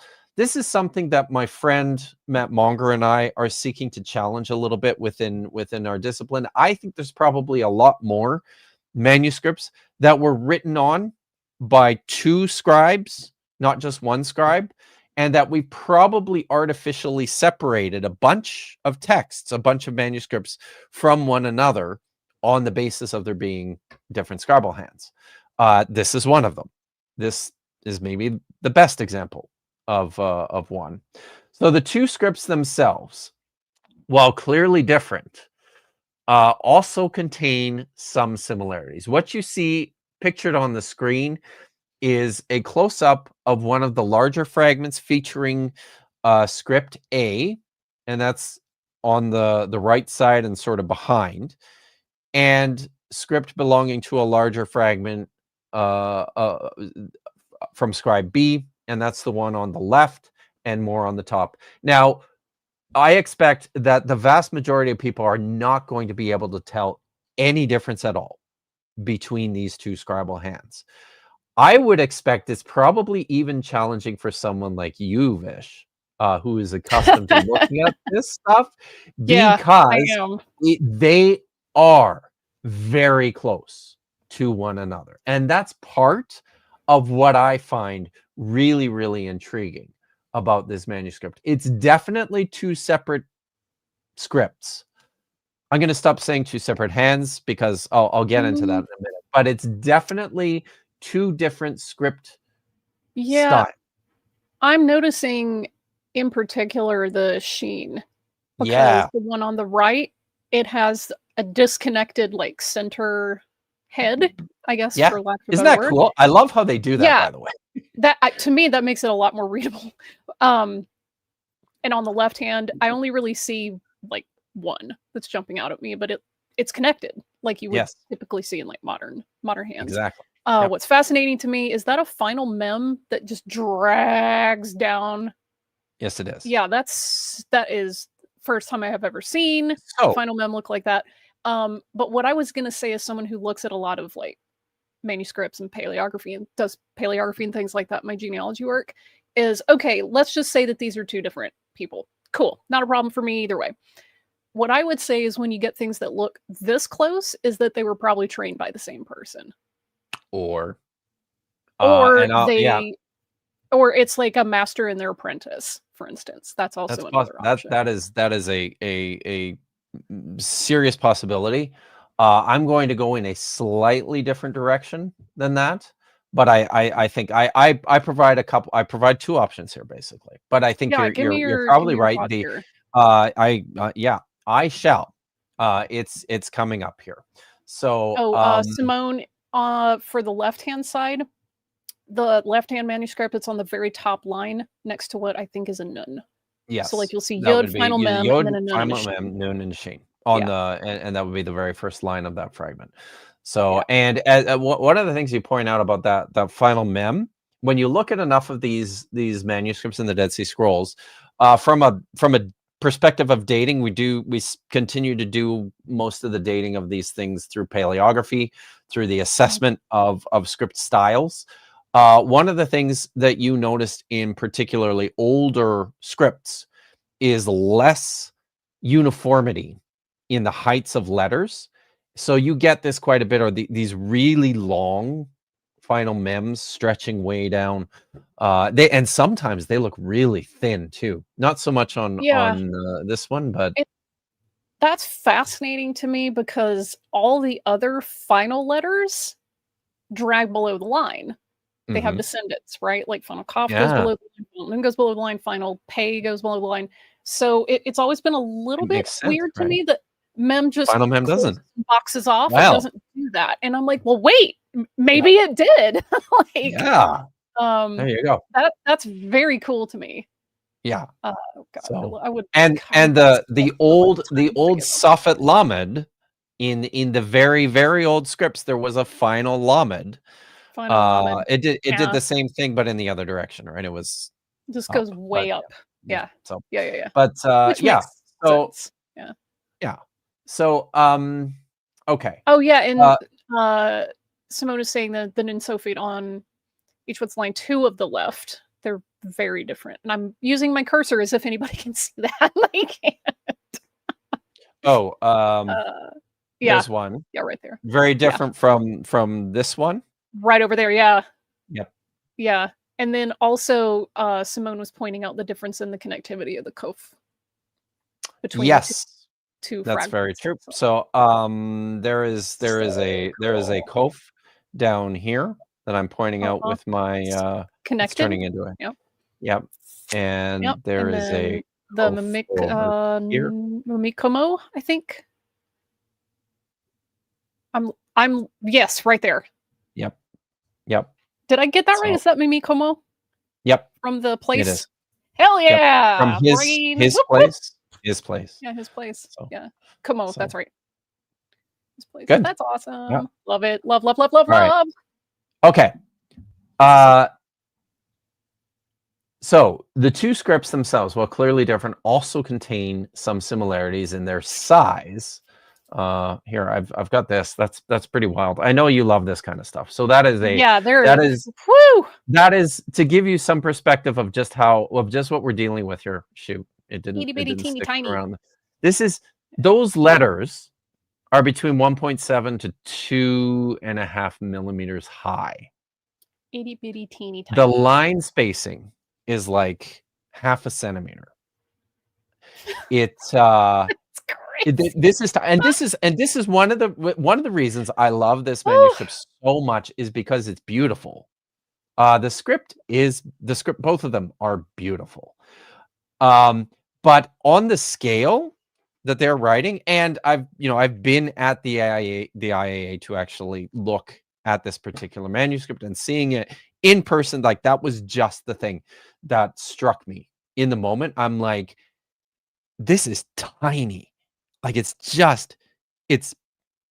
microscopic almost. Yeah, that's itty bitty. It's crazy how small the writing is.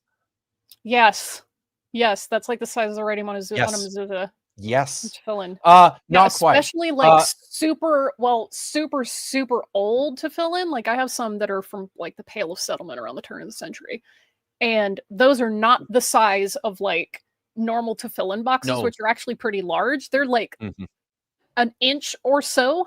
So they're like, I'm thinking like you would have had to take like a pin and scrape that stuff on there. It is crazy how small it is.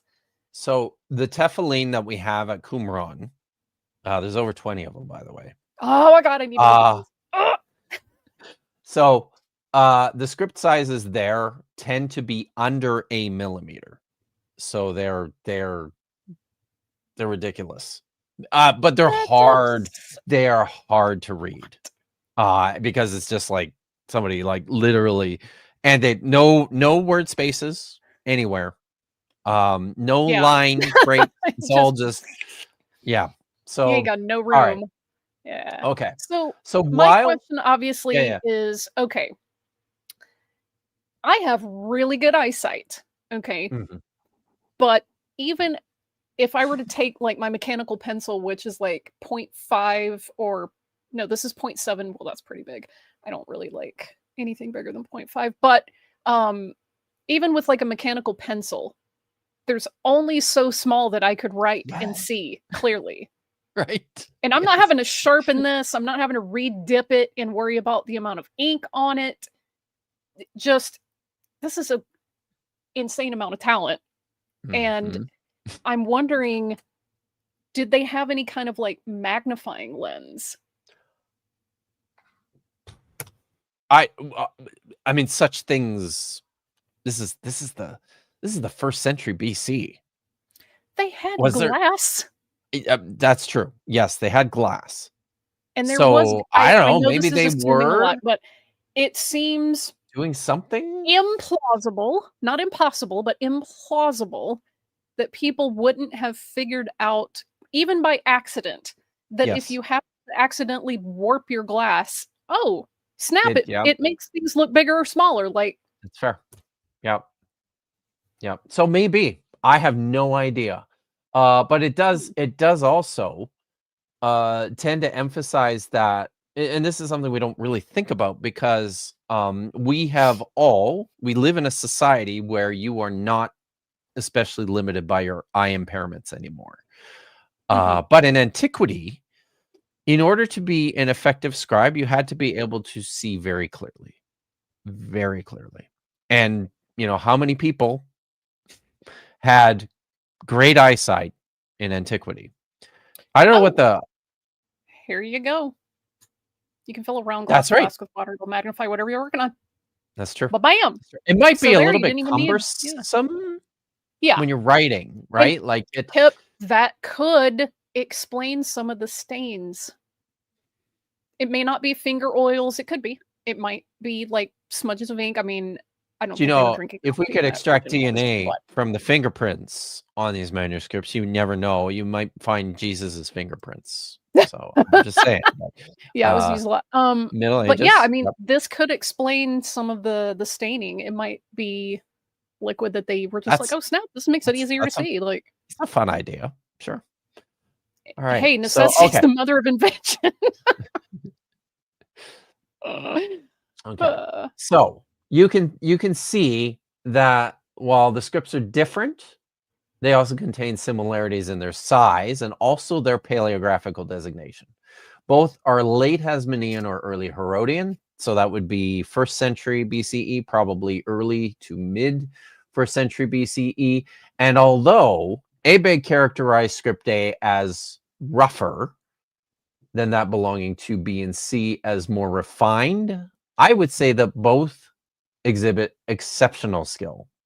Working on a small scale like this would pose notable challenges to one's ability to write clearly and legibly, and both scribes seem to have overcome such obstacles with bravado. We are left with a few options for understanding the penning of this scroll. It was possibly written by two scribes in the same setting, where one recorded the first part and then a second picked up the second part straight away. In this scenario, it is probable that both parts of the scroll were written by different scribes and were understood together as a single work or as components of a single work. Alternatively, we might also consider that the first part of the scroll at the time of its composition was envisioned on its own as a completed work, only to have been appended at a later point in time in a different setting. In this second scenario, the text of the second column of fragment 11 would have been added to an already completed scroll, either underneath where the first part ended in the first few lines of the column, or to an uninscribed area at the end of the scroll. One of the things that we do see from the ends of scrolls at Qumran is there is very often considerable space, very often 10 to 12 centimeters of blank material just left at the end of a manuscript. So my suggestion here is it's possible that this was a complete scroll, right? Where the first scribe finished, and then the second scribe had a great idea and said, I just have to continue this. Yeah. And then just took that blank area and started writing. And then, Plus, stitched new sheets onto it.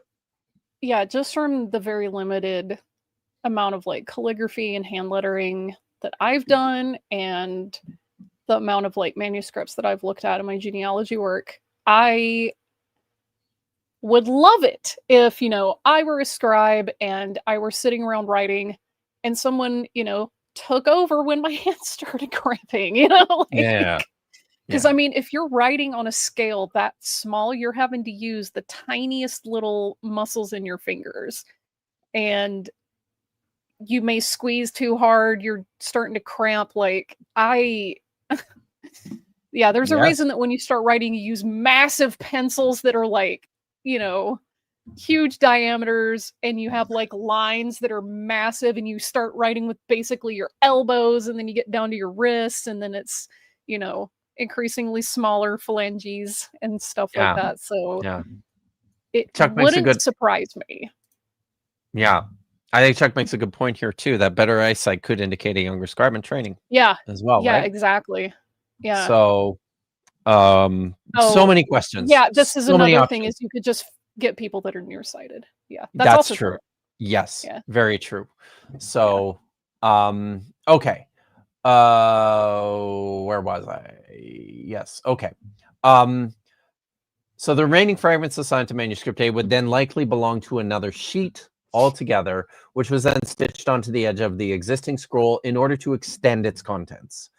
The fairly narrow, you'll notice that you'll remember the margin between these, between the columns on fragment 11 was fairly narrow, less than a centimeter actually, which is pretty narrow. So the fairly narrow intercolumnar between fragments 11.1 to 2 might actually serve to support the latter notion, in which the scribe was compelled to make use of as much space as he had available to include the new text, and did so by crowding his new columns as closely as possible to the old one. One final possibility that should be considered for this scroll is that the script assigned to manuscript A and that in manuscript BC actually do belong to the same scribe, but appear moderately different from one another as a result of a variety of circumstantial changes, most notably to the writing instrument, the cut of the reed, its thickness, and the quality of the new ink. While there are a handful of notable, subtle differences between the two scripts and their variance in size, while there are a handful of notable, subtle differences between the two scripts, it is noteworthy that two significant contributing factors to the distinction between the two scripts are their variance in size and the ductus. Ductus, you know what that is. You do calligraphy. Ductus is generally the ways, the thickness of individual strokes of the pen. They will, if you're within calligraphy, strokes will be broad and thin out as you move more quickly, and then lift your pen towards the end of your strokes. This is the thickness of the strokes is what we call the ductus. Okay. Nevertheless, the fluidity of movements in the penning of individual letters in each of them also shows a degree of consistency. This is especially noticeable in the common formation of letters such as bet, dalet, medial and final kaf, medial and final mem, tzade, sheen, and tav. In fact, the hands are occasionally so close in appearance that it is difficult to ascertain to which group each fragment belongs. Such is the case, for example, for fragment 6, which I have highlighted here. So Marty included this with B and C, but which I have assigned to his manuscript A group. So he and I disagree about the placement of this particular very small fragment. And if you're looking closely at it, there's not a lot there, right? Which complicates things, but it's so close, but slightly different from like both of them. It's very hard to figure out which hand this particular fragment belongs to. So these slight differences we observe between the hands might be explained by differences in the calamus. That's the type of reed that was used to write with in early Roman Palestine. So there might be differences in the calamus used by the same scribe, by differences in the age of the same scribe at the time of writing, and by differences in the care exercised by the same scribe in writing each part of the scroll. Professional scribal conventions may have governed the production of the first part, but which are not forcé in the writing of the second. So basically what I'm getting at here is that I think it's entirely possible that the same scribe wrote everything on this manuscript, but that he might have been using it. Remember how small this is and how much of a difference it makes if you're suddenly using a different calamus reed with a different cut, maybe a different kind of ink, and maybe he's older now, and maybe, you know, there are some slight variations in your own patterning of scripts as you age. This is what happens. You can see evolution in your own handwriting over time. It's pretty interesting, actually, when It's true. you look at it. So I showed that I showed that that slide earlier just to illustrate this point. You know, the difference, the subtle differences that you can see between your own handwriting when you're writing carefully and with like a ballpoint pen, and then when you're scribbling something out with a Sharpie. So you're the same person. It's you doing the same writing, but circumstances will often affect the way that your handwriting appears. And I think that's something that needs to be taken into consideration with a manuscript like this. So, and the reason for that. Yeah, it's like that slide you just had up is when you're writing something right there in the same sitting, the same minute, just you're using a little pencil or something with a really thin point versus something really thick point. It not only changes depending on how fast you write, how much you're pressing down.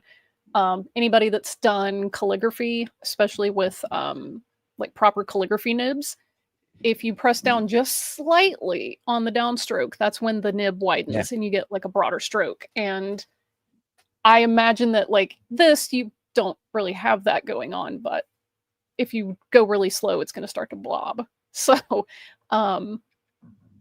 also, I've never tried writing on animal skin. I imagine that's probably probably pretty rough. Yes. But I'm sitting here like during some of this and I'm thinking like I actually do have some leather scraps downstairs, but I don't think that they're properly tanned and treated so that they could be written on. They're probably like, you know, that was one of the things, right? If you've seen any of the work that I've done on the forgeries, this was a big part of that.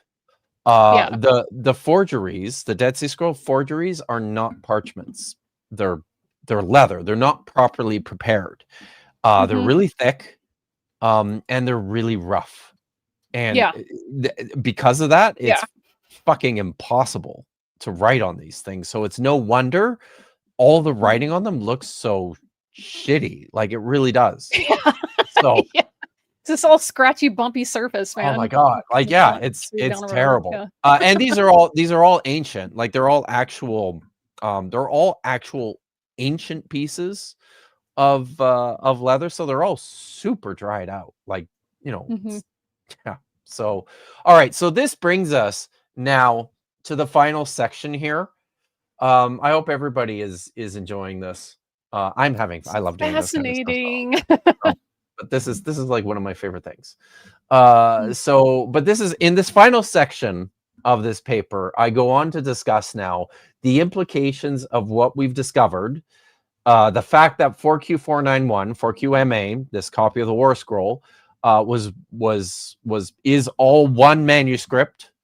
The fact that it was now written by two different scribes. How does that affect our overall interpretation of this scroll? What is it? And you know, what does that do to our reading of it too? Some of this is maybe the most interesting part of this. And what does this mean for the War Scroll, the Cave 1 copy of the War Scroll? Because it's that even though that isn't something I get into a lot, I think the implications there are big. Remember, early on when I introduced the War Scroll, I said that the manuscript dates to like the end of the 1st century BCE or the early part of the 1st century CE. 4Q491 is older than that. And I think, personally, that I think I make a good case for this too, that this is probably source material for the War Scroll. This is like an earlier stage of the composition of the War Scroll. So is this a work or is it an anthology? The decision made about how to understand the circumstances behind this manuscript's production will also carry with it connotations for how it ought to be read. As noted above, this is most clearly expressed in the question about the contents of 4Q491. Was it envisioned by its scribes or scribe as a coherent and unified composition? Or was this text a sort of anthology comprised of a variety of separate, perhaps even originally disconnected parts?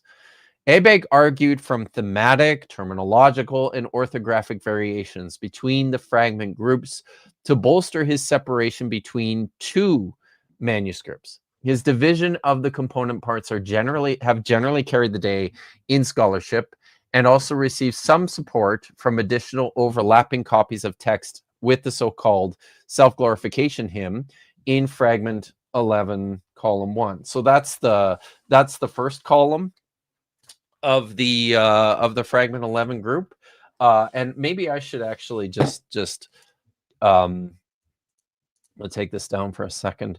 Are there any questions at this point, or super chats? Oh, I or have things? starred Oh, many questions. okay. We could maybe look at a couple of those right now. Well, this is not a question. It's a comment by Gordon Love Science for 1999. I hope you had a tetanus vaccine, Dr. Kip. Speaking of you cutting yourself with your own knife. Oh, that's a good call. God, 2 weeks ago, I think, because I actually got my tetanus booster, and I hated my life because I'm pretty sure when I got it, I literally had my COVID booster, and then like an inch below that, they put the tetanus booster, and I was just miserable for like the next 5 straight days. Yikes. But, hey, yes, that's right. Yeah, I remember that. Boy, yeah. I'm guessing no. I don't think I have. So now it's been 3 or 4 weeks since I cut myself with my knife. Would I have noticed something by now, or I should definitely probably get I should get my tetanus booster. That's true. Yeah, I mean, Thank it you. couldn't hurt. You're supposed to Thank do you, it like Gordon once Love every, Science. what, 10 years or something like that? I suppose probably, right? Man. Yeah. Okay. Bicors, if the scroll is made up of 2 different pieces of material joined together, how would you work out pieces from either side or part of the same scroll? Which you may have already addressed. Yeah, okay. So hopefully I did. And if this was made of 2 material joined together, how would you work out the pieces from either? Okay, I think yes. So I think what you're asking is how do you situate things on either side? How do you decide which side they go on? This becomes particularly problematic when it comes to the disconnected pieces. Like, where do these disconnected pieces belong relative to these other disconnected pieces? And that's complicated, and that's where some of the math comes in with the with calculating distances using, imagining a rolled up scroll, looking at sizes of fragments for trying to get a sense of what how big that is. So there's a bunch of things that we try to do, sometimes more successfully than others. And it's for the most part, I would say that it's still pretty impressionistic. It's not as scientific as I think it should be at this point. I don't know if that answers your question, and that's just kind of me thinking through some of this stuff. Speaking of the tetanus, if it's been a few weeks, you'd be dead. Other than that, no problem. Sweet. Awesome. Thanks. Tetanus is an obligate anaerobe. If they would become anoxic, tetanus can grow. I'm not sure if I parsed the second half of that. I have no idea. Apparently you'd be dead, so no, you're fine. Okay, thank you. I appreciate that. So, all right. Well, bacteria can be anaerobic or okay. Anyway. I know that has something to do with air. So, but is there a size where something isn't considered a fragment? There's a good paper about terminology.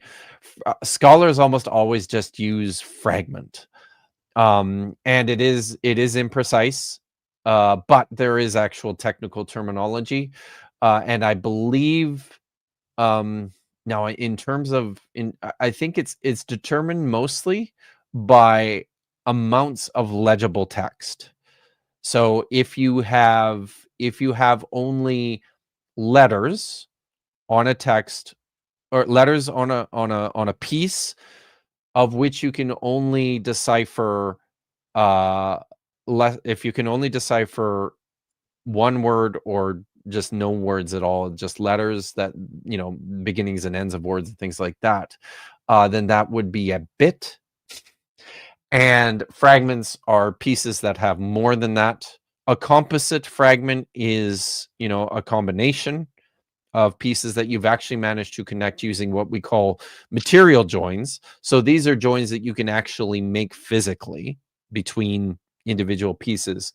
Non-material joins are those which we hypothesize on the basis of what we believe the text to look like. So it's doing the reconstruction, or based on, patterns of damage or things like that, and then calculating the distances between them. So, yep. So The maybe the War war Scroll scroll is is 99. 99% accurate to the Bible. So probably. Very nice. I'm so happy you're here today, Chrissy. Is It's great. Professor Davis putting all this on the test? Fucking right Yes. I am. Okay, question: how do multispectral images come into this, and are there good multispectral images of these fragments? You Which again, can, so yeah, so there are multispectral images of all the fragments. They are not public. You have to write to the IAA and ask for them, and they're pretty good about sending those to you if you're somebody who knows what you're doing. So they're yeah, but I've worked with images on different spectra, and to be honest, lots of times they are not especially helpful. Infrared is the spectrum that we need in order to read them. There are now some things that we can do. I will say one of the things that is done nowadays are polytexture maps, or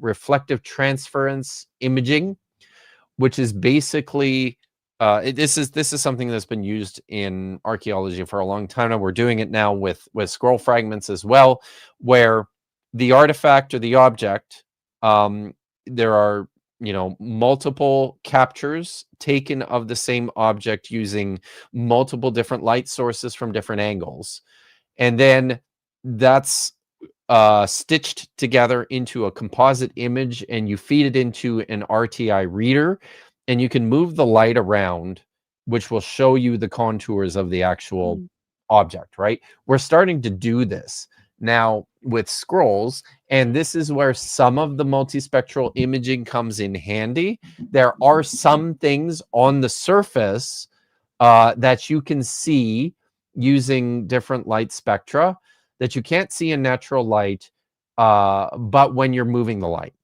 if that makes sense. So, but that's a great question. Thanks for that. So, okay. Let's do maybe this. Lil, member for 4 months. This was supposed to be Kip's low effort stream. This is awesome. And of course, trees for Dagan. Thanks, Lil. I really appreciate it.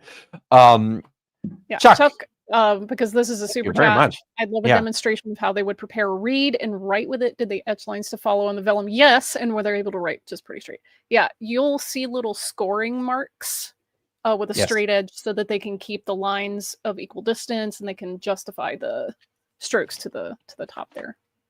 Equal distance. They're eyeball. That's the wild thing too, right? Like they're eyeballing all of this stuff.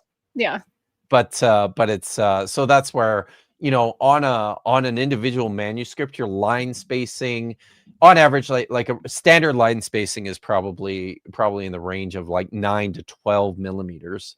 But on like an individual column, it's a range, right? It's like 9 to 11 millimeters, because they're literally eyeballing this stuff. And I mean, it's pretty incredible when you think that they're eyeballing this stuff. It's crazy. Like, I mean, for me, I have like a quilting ruler, which is clear, and it has all the markings or whatever and various like intermediate stuff. So if I'm moving it down, I don't have to eyeball it. I can just use the lines to line it up, which is something that Chuck later follows up with, is the scoring lines help match up fragments. Very often, yes. Very helpful for matching fragments. Now, I'll have to say, when you're working on a larger scale, like within a manuscript, not so much, because they're eyeballing it. And because of that, there will be a little bit of variance very often between line spacing from one column to the next. Sometimes you get individual manuscripts that will have different numbers of lines in each column too. Like, for example, one of the other manuscripts that I am obsessed with is 4Q Jeremiah A. You guys have heard me talk about this one before.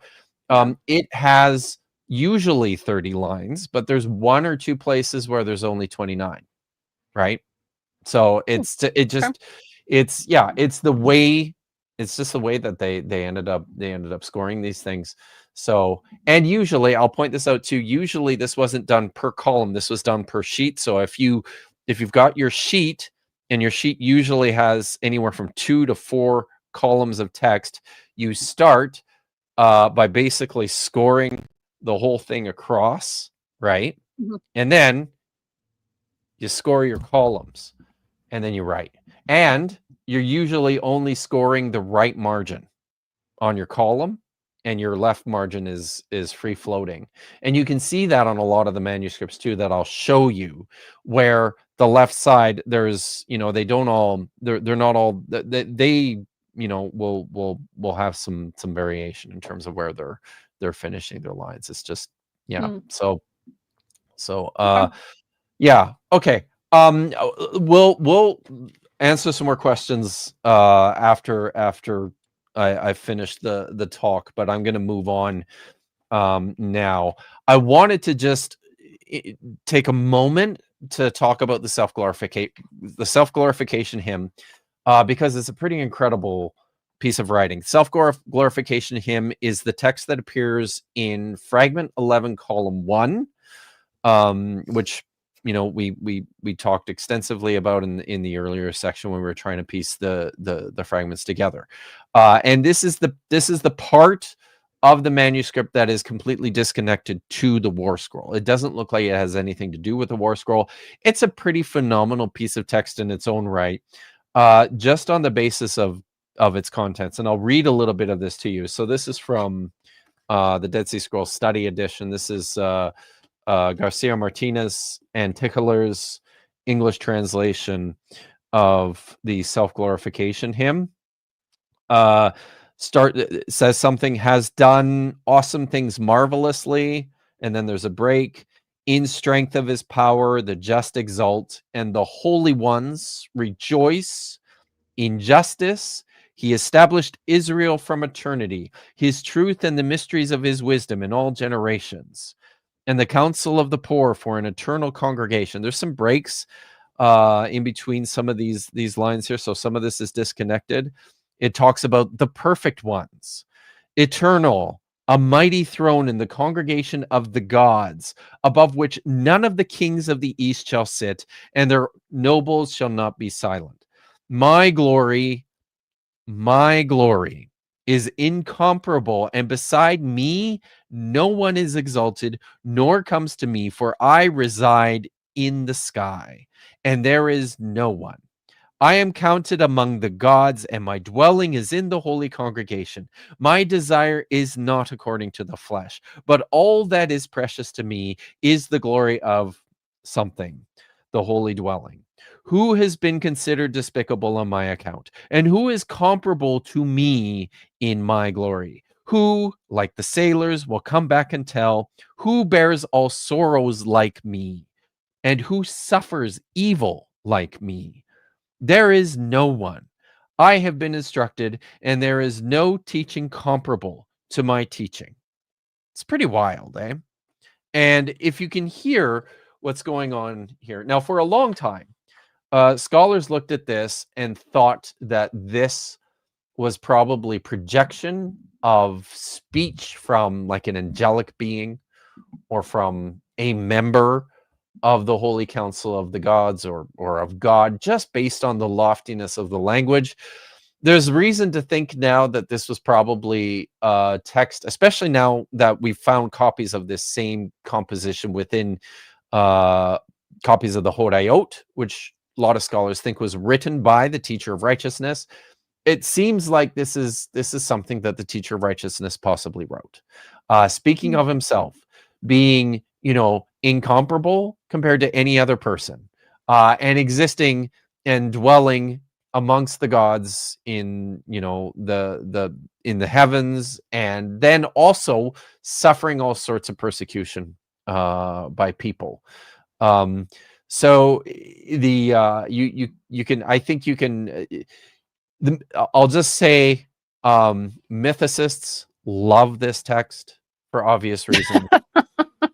Evangelical Christians love this text for obvious reasons. But I think what I particularly love about this text is a couple of things.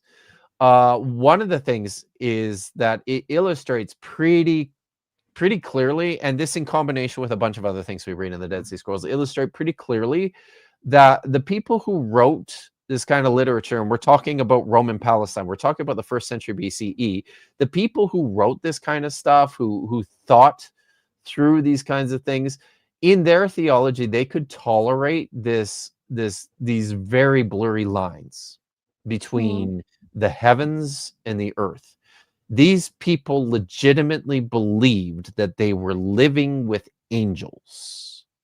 They communed with the gods.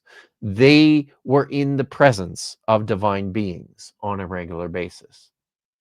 That's just the kind of world in which they lived. And this translates into their literature. That's why they talk this way very frequently in these texts. So that's the one thing. And I said there was a second one. Now I can't remember what it was. But that's an important one. I think that's one of the things that I particularly appreciate about. And that's the other one, is that this is not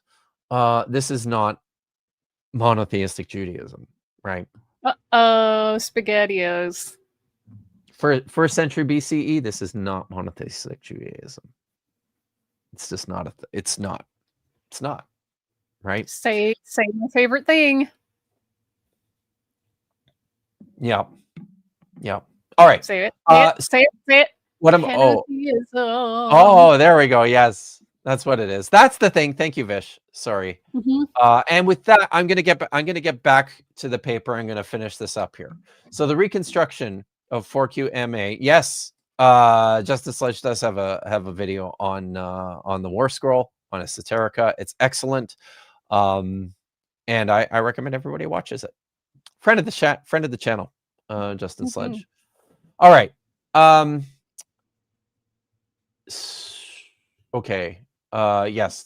Self-glorification hymn. So that appears in this manuscript and does not, you heard me read it, doesn't seem to have anything to do with the war of the sons of light versus the sons of darkness, and the formations and the battle plans and the prayers and the doesn't seem to have anything to do with any of that War Scroll stuff. So why on earth is that in this manuscript? So all told, there are 4 manuscripts, including 4Q491, in which the self-glorification hymn is extant. That is 4Q427, fragment 7, 1QHA, 25, 34 to 27, 3, 4Q471b, plus 4Q431, fragment 1.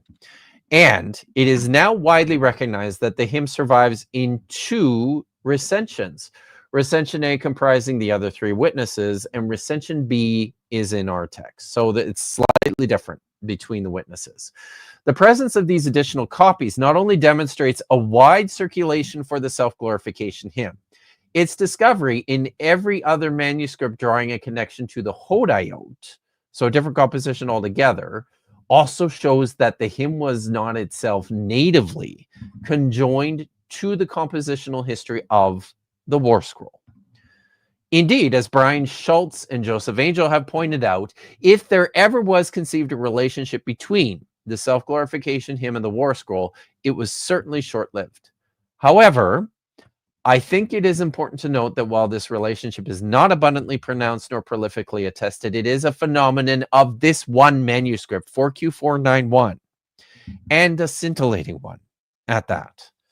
The presence of the hymn itself, within several copies of another collection of hymns, the Horayot, does strongly suggest that its occurrence and recension in this copy of war texts was as a component of an anthology, and not necessarily as an intended unit within the wider literary structure of a comprehensive work.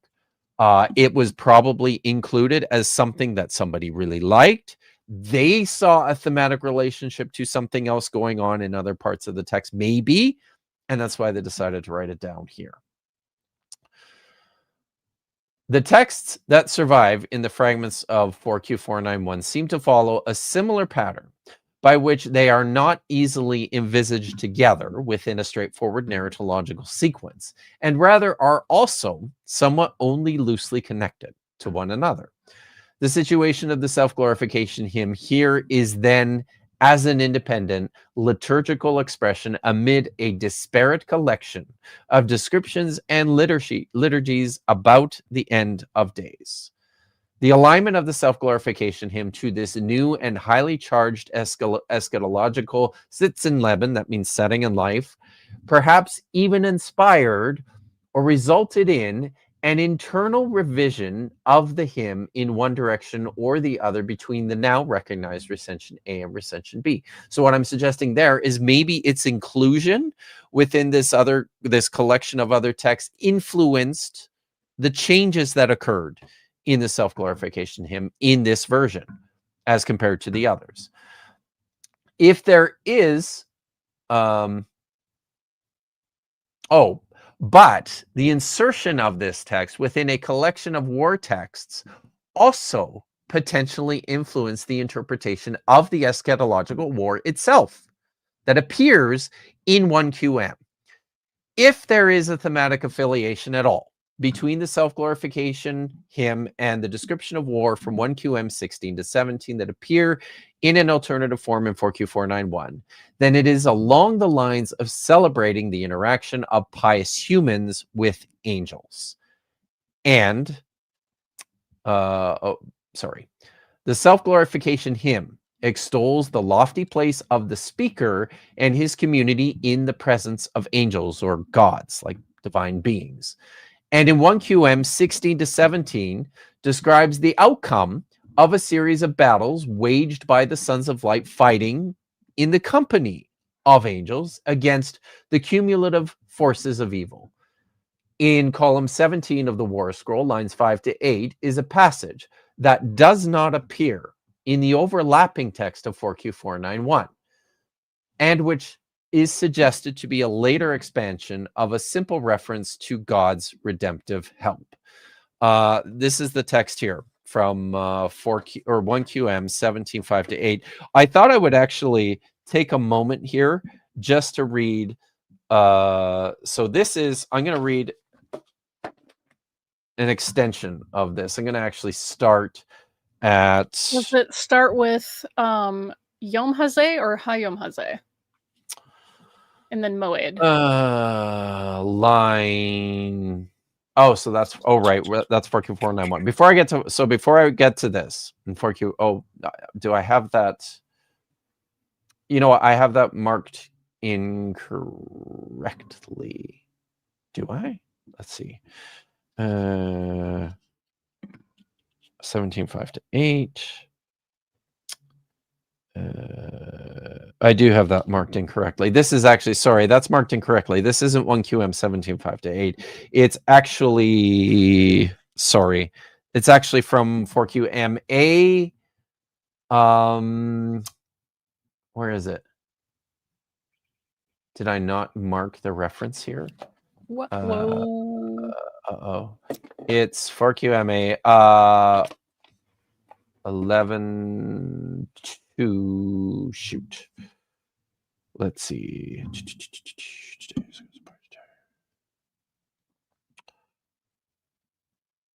Oh, no, Yeah. this is earlier. Oh, well. But this is important. Let me just, or Okay. is this column, let me see here. Hune is saying this looks like some kind of secret code. Yeah, I mean, looking at Right? all the 4Q427 fragment 7. Yeah, I know, eh? Yeah, it looks like secret code. It's a mess. It is. If I had written down the reference correctly, I would be able to answer your question about it. But it probably is Well, probably Hayom dang Hazah. I'm assuming it's Hayom Hazah. Oh, or just Hayam Hayom. Yeah. Moed, So probably. it could be Kate's. They like to use Kate's Okay. as well as a replacement for Moed. Hmm. But Interesting. it's Okay. yeah. So it's yeah. But this is actually, so what I want to do at this point is this is what you have on your screen here is, oh yeah, sorry, this is 1QM. But I'm going to read an extended section of this that starts before lines 5 to 8. This is a part of the war scroll where the high priest delivers a prayer to the army. And I'm going to read the whole thing. It says, the high priest will approach and take up position in front of the line and will strengthen the hearts with the power of God and their hands in their fight. And starting to speak, he will say, God has risen, and the heart of his people has been tested in the crucible, and not something, and then something about your slain, for from ancient times you heard the mysteries of God. You then, being strong, stand in the breach and do not fear. There's a big break. And then it goes on to say, and he has placed their success in the burning something. Those tested in the crucible, he has whetted their weapons of war, and they shall not be blunted until every wicked people is destroyed. And you, remember the trial of Nadab and Abihu, the sons of Aaron. By judging them, God showed his holiness to the eyes of all the people. And Eleazar and Itamar he confirmed for the covenant of an everlasting priesthood. And you, exert yourselves and do not fear them, for their desire goes towards chaos and emptiness. And that's tohu wabohu, by the way. Chaos and emptiness. And their support is without something. Not do they know that from the God of Israel everything is and will be. And then there's a break, and then it goes on to say, in all that will happen eternally, today is his appointed time. That's line 5, eh? So yeah, it's just Hayom Moedo.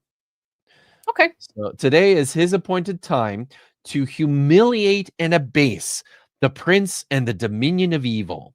He sends everlasting aid to the lot of his covenant by the power of the majestic angel for the sway of Michael in everlasting light, to illuminate with joy the covenant of Israel, peace and blessing to God's lot, to exalt the sway of Michael above all the gods. Sound familiar? Mm-hmm. And the dominion of Israel over all flesh.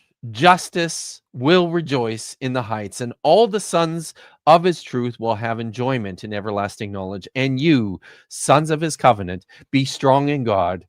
Be strong in God's crucible until he shakes his hand and finishes his testing, his mysteries concerning your existence. So that's the text of 1QM column 17. Now, here's the parallel text to that as it appears in the following column. That's column 11.2 of 4Q491. So you have the self-glorification hymn, and then you've got this following column with the parallel text. And this is what it says.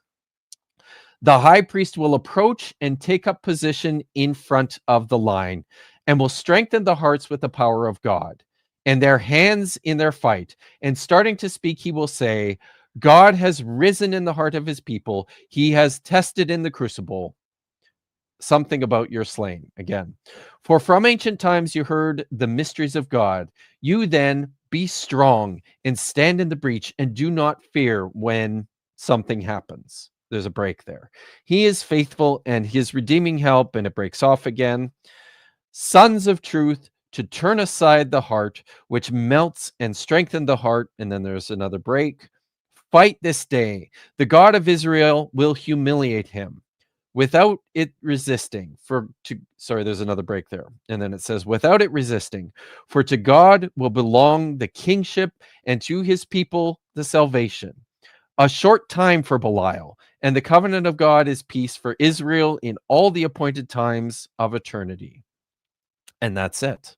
So there's some significant differences between the two speeches of the high priest. It's very clearly the same speech.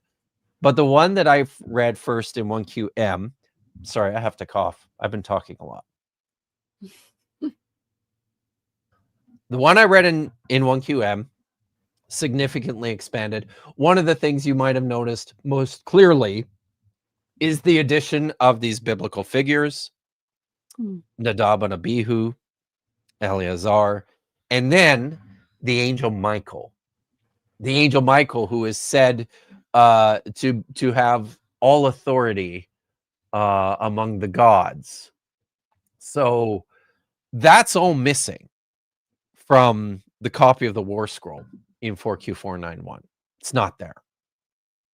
But in 4Q491, you have this self-glorification hymn in which the speaker talks about being exalted above all the gods in the heavenly court.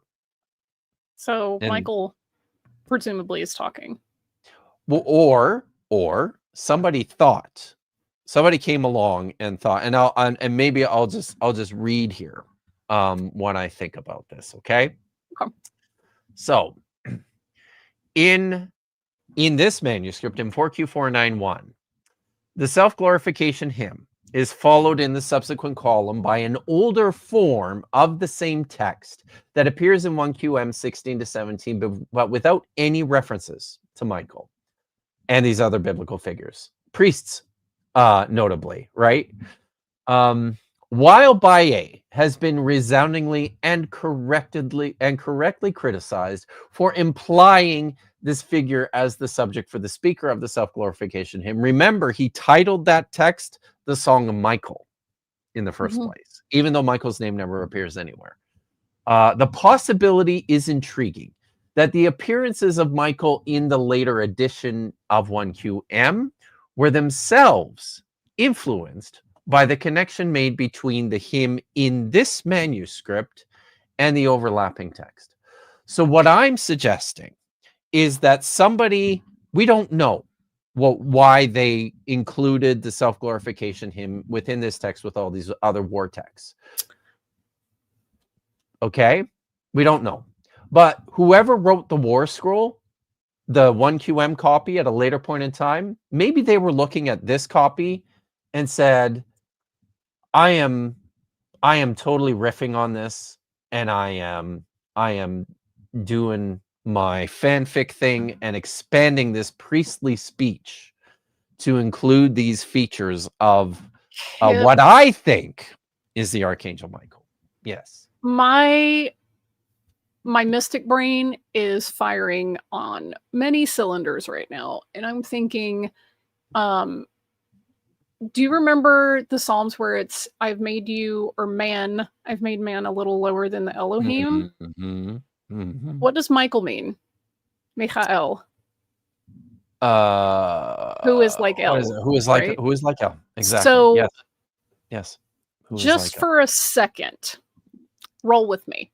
Yeah. If one were to just put on mystic goggles for a second, this community is very concerned with self-purity and purity of the community and like elevation of one's holiness, right, and righteousness. Yeah? Yes. Like very much so. So what if there's an idea that one can become a little lower than the Elohim through this process of like holiness? But I mean, who's like El? I mean, obviously no one. That's the question. It's like a rhetorical question. So what if Michael is a stand-in for the person or the people in this community? Wow. That's a very good insight, I think. That's very interesting. And I do like that. So, but I need to address this question. Why you need more Jews doing this scholarship? Yes. Because we pick up on stuff like this. This question, the teacher of righteousness is Michael? That's not what I'm suggesting. What I'm suggesting is that by the time of the composition of the Cave 1 copy of the War Scroll, whoever wrote that copy thought that the self-glorification hymn, which was probably written by the teacher of righteousness, the person who wrote the War Scroll thought that had something to do with Michael and not the teacher of righteousness. And then riffed on that to write his version of the high priest's speech in column 17. So it's a complicated series of textual developments that gets us to this point. And some of them are by accident, right? Yes. I think. Also, they know that the Romans are the occupiers, right? And in their mind, they're like apocalypticism brained, end of the world brained, cosmic battle to end all battles brained. And what if the Essenes maybe saw themselves as the people standing in the breach between like the greater community of Jews against the Romans? Like, we're the super mega holy priesty talk about types, twice, you know. Twice in that. I don't know if you caught that, but twice in the prayer of the high priest, he talks about standing in the crucible. Standing in the and I'm just like, yo, this is like super purification language. Yes. And the idea of intercessors, like Christianity obviously ran with a different flavor of that, but when you read the earlier parts of the Torah, God tells the community, specifically the whole community, you are a kingdom of priests. Yes. Mediators, right? Yes. Well, who are you mediating between? Right? You have to mediate between somebody, and then later on that gets like narrowed down to just Kohanim, and then that gets narrowed down to just like Aaron's kids and their descendants or whatever, and then you have like later squabbles between priestly groups. But I'm like, okay, well, what if they're running with some of these threads? Yeah. Like, hey, by achieving a certain level of separateness and personal holiness and righteousness and whatever, you're qualified for this task, right? You know? Yeah. Because obviously the people that are supposed to be, you know, standing in the gap and ruling us and defending us against these horrific Katim occupiers or whatever, they're not holy. They're not doing They're corrupted, man. They're working with them. Like, that's right. Yeah. Nope. Yeah, and like It's all very good. Simone and Kuhn are talking about the Hechelot literature. We should have a talk about this because I'm cooking. Simone's also cooking up some stuff. Nice. To Justin, the apocalyptic stuff and the Hechelot mysticism go hand in hand. Yes. I love it when we share a brain. Love it. This is why I get excited, because the more I learn and absorb about like these various texts and themes, and just in my own personal like funsies mystic time, I'm like, okay, I'm noticing these patterns and things. Like, you start to pick up on threads and you're like, well, I cannot possibly be the first one to think this. Like, that's just there's nothing new under the sun, right? So I love that. Oh, this is so well said. Poetry is the art of illusion. You can't catch allusions to themes and texts you don't know. Yep. Bam. Exactly Nailed it. right. Nailed it. Love it. And on that note, it helps to learn the original languages in which the texts were written, instead of just working from translations, right? Man, so that's why it's so important. This stuff. So, okay, so I've got one more. I've got 2 pages left here, and this is where. So now, just to summarize all that, right? My theory, just to repeat again, is that this copy of the War Scroll 4Q491, it's not the War Scroll at this point. It's just a collection of texts that have something to do with the war in the last days. And then there's some hymns and blessings in there. And somebody had, this was pieced together by a couple of different scribes on the same roll over time. And then whoever wrote the War Scroll from Cave 1 was looking at this stuff and used the disconnected relationships between these things in order to connect them into his retelling of what's happening in the war of the it's the last war that they fight, in which Michael basically comes in and helps to save the day. So that's what I think is going on there in this redactional piece. But now to finish up, I'm going to talk finally about what to do with these large blocks of text within 4Q 491. Because remember, we have a bunch of fragments that are written in two different hands. Baillet's arrangement of them doesn't work because he's mixing them up. Right? He's not paying attention to the different Scribal hands. So what now happens? How does this now look, and how does this affect the way we're reading this text now that we have to get around to shifting this material around and putting it in its proper place? All right, so that's what we're going to do now. Finally, in the light of physical evidence supplied by rejoining fragment 11 columns 1 to 2, but also with the recognition that all the fragments of this manuscript contain one of two different scripts, it is necessary to make major revisions to Baillet's arrangement and to show briefly some of the implications for reading and understanding this whole text. Baillet proceeded straightforwardly by following the order of the overlapping material in the fragments according to the literary structure of 1QM, the Cave 1 copy of the War Scroll. Illustrating from the largest fragment groups, fragments 1 to 3, preserve material that is reminiscent of a range of sections of the War Scroll, but with a general correspondence to 1QM, column 7, lines 3 to 12. The text, there it is. The text in these fragments was described by Abegg as formations of war, and consist of regulations for purity, order, and mobilization to be used in the eschatological battles. Baillet set these fragments first in his reconstructed manuscript, because they were the earliest parts, right, of the War Scroll. The next large group of fragments comprised fragments 8 to 10, column 2, which aligns with text from 1QM, column 14, lines 4 to 18, and parts of 1QM 15 to 16.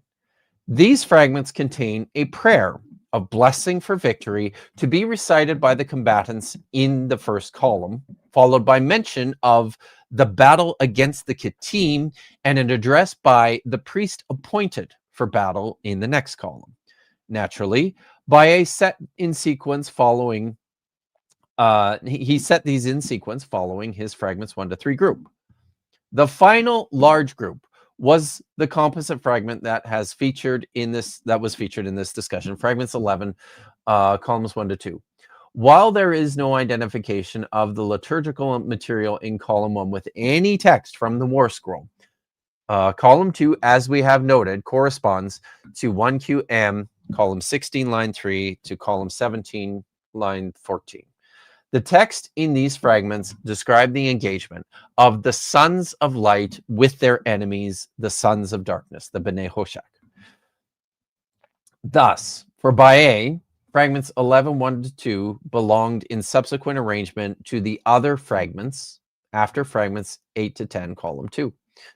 Even though I have rejected Abegg's division of all the fragments into 2 or 3 separate manuscripts, his observations about the different scripts among them necessarily invalidates Baillet's original proposed arrangement.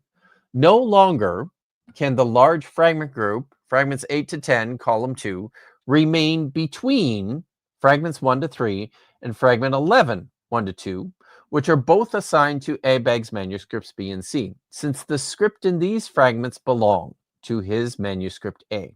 So basically what I'm pointing out here is that the script in fragments 1 to 3 is the same as the script in fragment 11, column 1.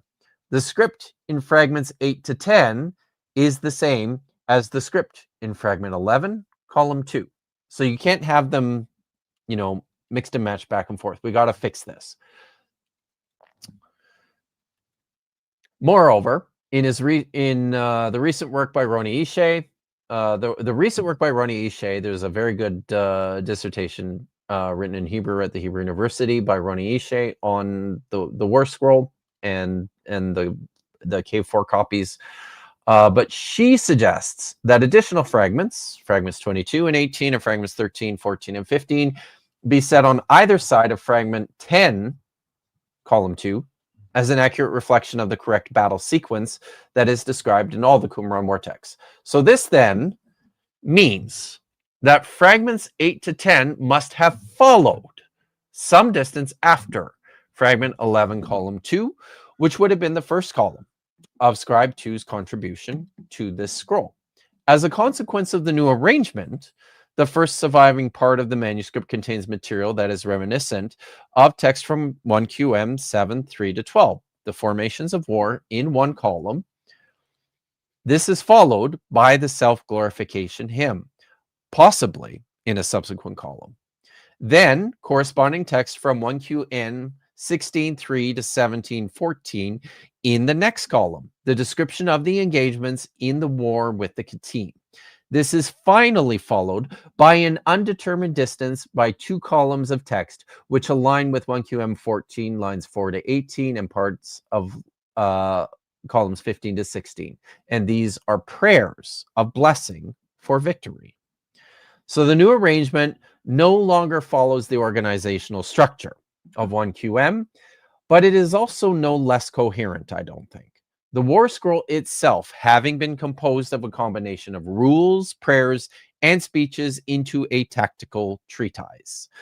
Moreover, even beyond the structural plausibility of the new arrangement are 2 added features of interest in 4Q491 that potentially inform our interpretation of the manuscript. First, that while all the material ascribed to Scribe 1 in fragments 1 to 3 and fragment 11:1 is only loosely connected literarily to the War Scroll, virtually all the material ascribed to Scribe 2 in one way or the other corresponds to the text of 1QM, which I think is interesting. So basically what I'm saying there is in this new arrangement, all that first stuff from Scribe 1 looks slightly like War Scroll stuff, but not very closely. And then everything written by Scribe 2 is much closer to what we see in the actual War Scroll. Moreover, Schultz has drawn from Schultz has drawn from Ebeg's separation of the material to show that assigned to manuscript A consists only of battle narrative and liturgy, while everything else, apart from the self-glorification hymn, pertains to sections of the War Scroll dealing with the so-called War of Divisions in 1QM columns 3 to 9. This potentially bolsters the idea forwarded earlier that the manuscript itself is sort of an anthology of disparate texts that were perhaps drawn together on their conformity to a common theme. This leads to my final point, that in the larger identifiable literary units within this manuscript, there is an obvious interest in the interaction between humans and divine beings. I've already alluded to this feature in the self-glorification hymn and the description of war with the Kittim in fragments 11, columns 1 to 2, which then perhaps continued into fragments 8 to 10. The formations of war in fragments 1 to 3 likewise are concerned about such matters of purity as a necessary proviso for engaging in combat in the same company with divine beings.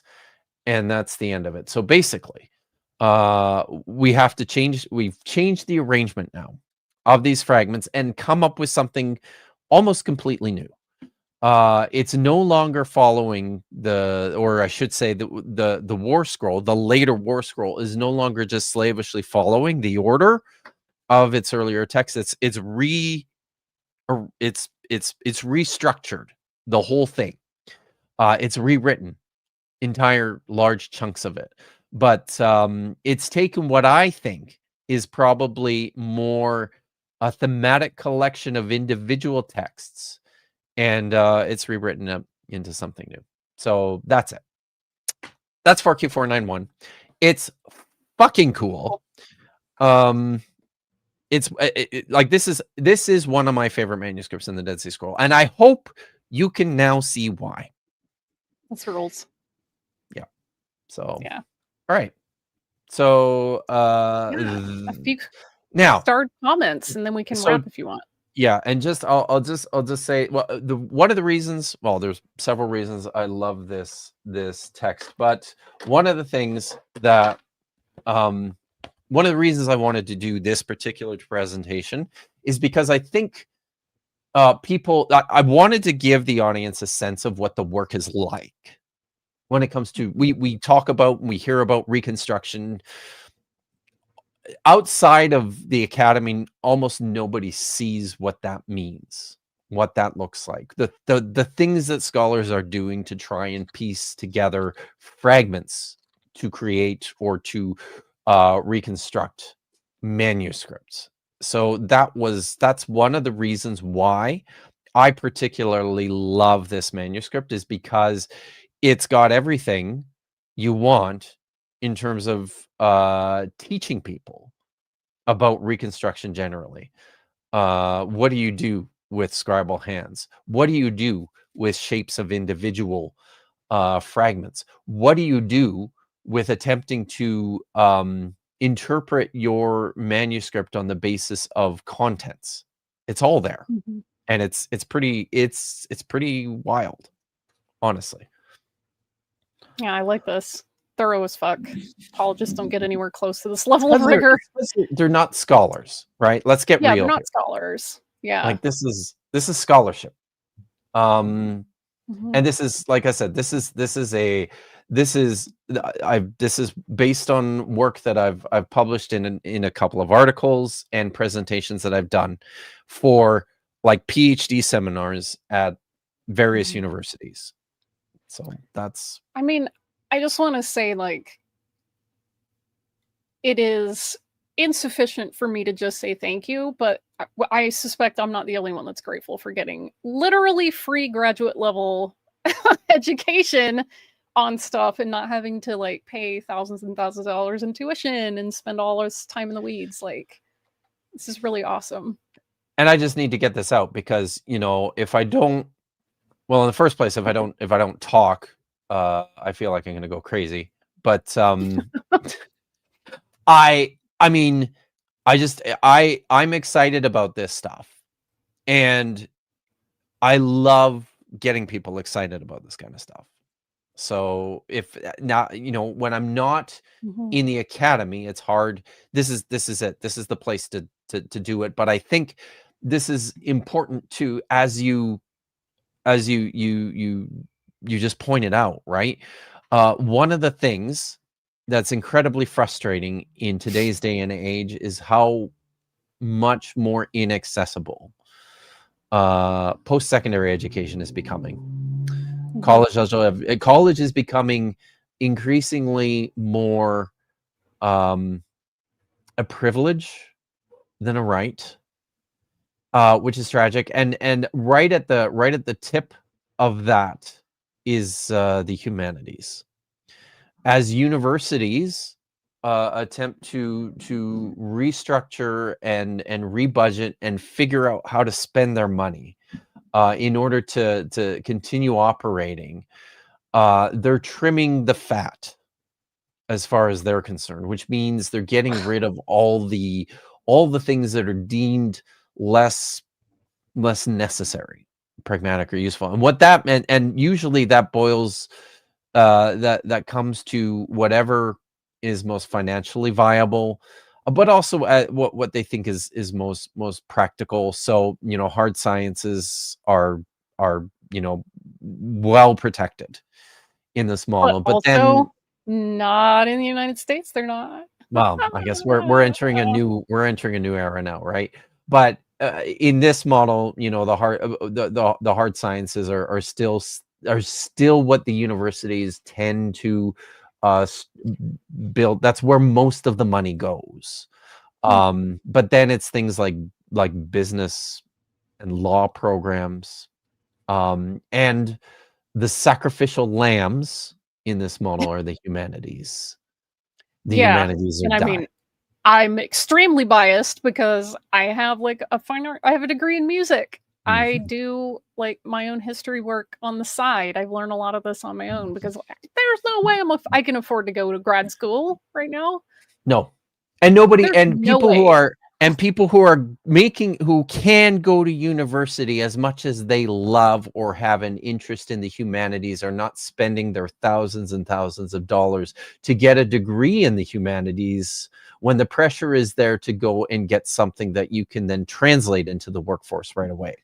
Yeah, and even then, there is a shrinking amount of job opportunities, even when you do Yes. have something that you thought had job prospects. Mhm. And that's another thing that I'm all too aware of. It's like, yeah, you could have all the degrees in the world, you could have gone to all this stuff and gotten all these skills, and it's like, oh, nobody's hiring. There's no That's it, jobs Simone. because they cut an entire department, or they, didn't get their grants renewed, so they can't, hire anybody or afford assistance and stuff. I think I It mentioned, sucks, yeah. man. This is one of those things, like, again, call me an idealist because I am, but Mhm. in my Me very too. unhumble opinion, you should not be running a university like a for-profit Like a business. business. No. 100% It's a no. place to learn shit. Right? It's not a Yes. business. Yes. Like, And it just, yeah, and it's galling and it's frustrating. And it's pisses me off. it is a tragedy. So I mean, I think You took the I've words right out of my mouth. yeah. Yes, we are. Yeah. So I think I mentioned this before, right? Like last year I was invited to apply for a Mhm. position at the University of Oslo. And after waiting forever for the the selection committee to write up their report, all the applicants were informed that they suspended the search indefinitely because there was no money. They couldn't fund it. So it just it died on the vine. We need a new professor to teach this. This is the direction we would Mhm. like our department to go. We're going to list a position. We're going to review candidates, and they got to the end of that stage and said, "Oh, JK. there's no money for this." God, I would. So Like, I yeah, remember you telling us about this and it just being like having the rug pulled out from under you, boy, Like, yeah, nobody knows what end-stage capitalism looked like. We're the only country racist enough to enter. Ah, USA, USA, Mhm. USA. Right. All right. Yeah. So thank you for. So yeah, we got to look at some Yeah, questions there's only just and stuff. a few Okay. things that I All right. starred. This one from Simone, remediation. I don't know about this scroll, but 1QH 26 has Einmaleits. Did I get that? Mm-hmm. No mediator, which is like Job, but for Job it's a bad thing. For this hymn, it seems significantly less so. Yeah. Yeah. That's right. Like it's yeah. Mediation here. What Simone is getting at is this idea of who's standing who's standing up for us. Sorry, I guess before God, who's in that place of atoning for Mhm. evil and transgressions and sins, which are not all the same thing, by the way. But yeah, so it's an awesome point, but it's like everyone's got different answers to these Mhm. questions in at this period of time, right? It's And pretty it's cool. almost like the idea of what a mediator was supposed to do changed a lot A lot. depending on what time A lot, period yeah. and community you're in. Yeah, That's kind right. of fun. Yep. Yeah. Parchment can be polished fine and smooth. Getting the reed pen that fine would have taken more skill, and then they wear out more quickly. That is true. Mhm. So Yeah. I don't know. Um, let me grab something actually. Okay.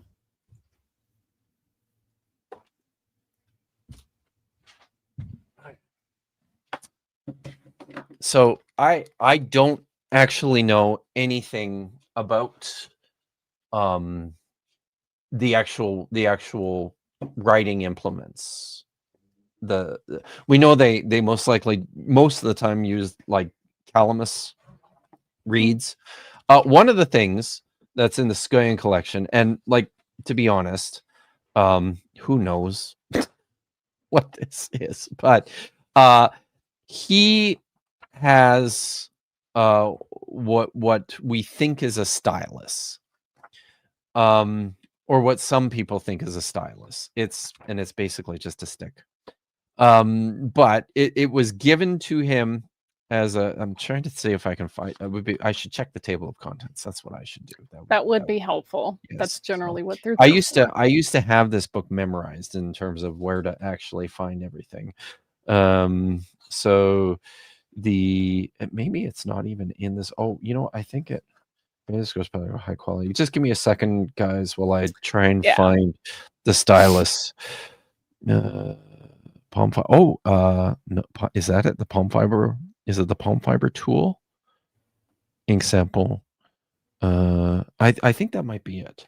Palm fiber tool from Cave 11Q on page 357. Let's see.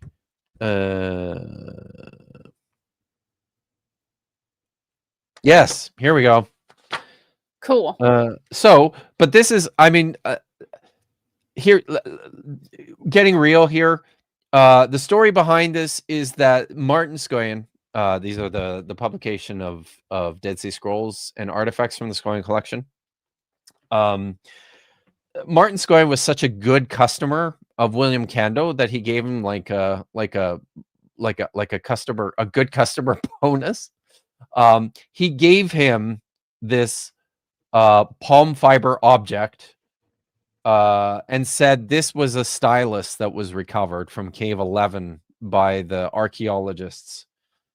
So it says here right at the beginning, the palm fiber object is claimed to have come from Cave 11. According to Cando, it was found by the Bedouin together with the temple scroll wrapper, and minor fragments from 11 QTA in the scroll jar that is still the property of William Cando. So according to him, they found it in the jar. Okay. And he just gave it. All right, let's see it. Okay. We have not any pictures of the whole thing, but we have pictures of the tip, right? So that's what it looks like. Just the tip. Just the tip. Just the tip. So, but it's oh, there we go. That's better. So one of the reasons why this seems like it could be a stylus is because there's actually a groove cut in I was gonna say, where's the little notch or whatever? Yeah, so there's a groove cut in the tip there, so that'll hold your ink, right? And won't make it blot out all over the place. So yeah, now who knows whether that is legitimate, right? Like for real, Cando just said, here, this is a stylus. Came from Cave 11. You could have it because you're such a good customer. Okay, guess maybe. Right? Yes. So in fact, and this is true, Ira Yerabin wanted to run tests. She's a physicist, by the way, who works at the BOM in Berlin. That's a massive physics institute. And she wanted to take it back and run a bunch of tests on it. And so she asked him, I'd like to take this home. I'd like to run some tests on it. Can I do that? And he said, sure. And so he took it. He just, and it was like that. She's like, I'd love to run some tests on it. He's like, oh, okay, here you go. Just bring it back in like 3 or 4 weeks. Right. And she's like, all right. She just put it in her purse and flew home with it like that. Yes. True story. So okay. Yeah. It's fun, right? So is it a stylus? Maybe. We actually what were the results? I don't remember what was she testing for? even. I was gonna say, did they find ink on it? No. Let's see. I said 352, didn't I? I have to go back and look. Okay, so yeah, she talks about the natural groove. Comparison of average elemental distribution collected from the tip, groove, and flat side of the palm fiber tool. Analysis of the elemental distributions shows that the tip is richer in potassium, copper, and lead. Enhanced amounts of these elements are compatible with the presence of gum arabic and, curiously enough, with some traces of bronze. On the other hand, the groove shows high intensity of calcium and sulfur that corresponds to the main components of gypsum, in agreement with the infrared spectroscopy. The reduction, I feel like I'm spectroscopy. Spectroscopy. Thank you. I've been talking a lot. Right. The reduction of the intensity of chlorine on the tip and the groove is explained through the absorption of its signal by overlying ink on the tip and gypsum in the groove. The elements iron and bromine have constant intensity in all three spots measured. Her conclusion is, since the natural groove does not extend toward the tip, this artifact was likely not used as a pen. Presence of soot ink together with traces of bronze and gypsum might indicate that it was used for mixing various substances. Okay, that's fair. Like you stir it up like a stir stick. Right? That's fair. Yep. It's still important. It's just not stylish. Exactly. So, but all that to say, that was a tangent, but kind of a fun one, I think. All that to say,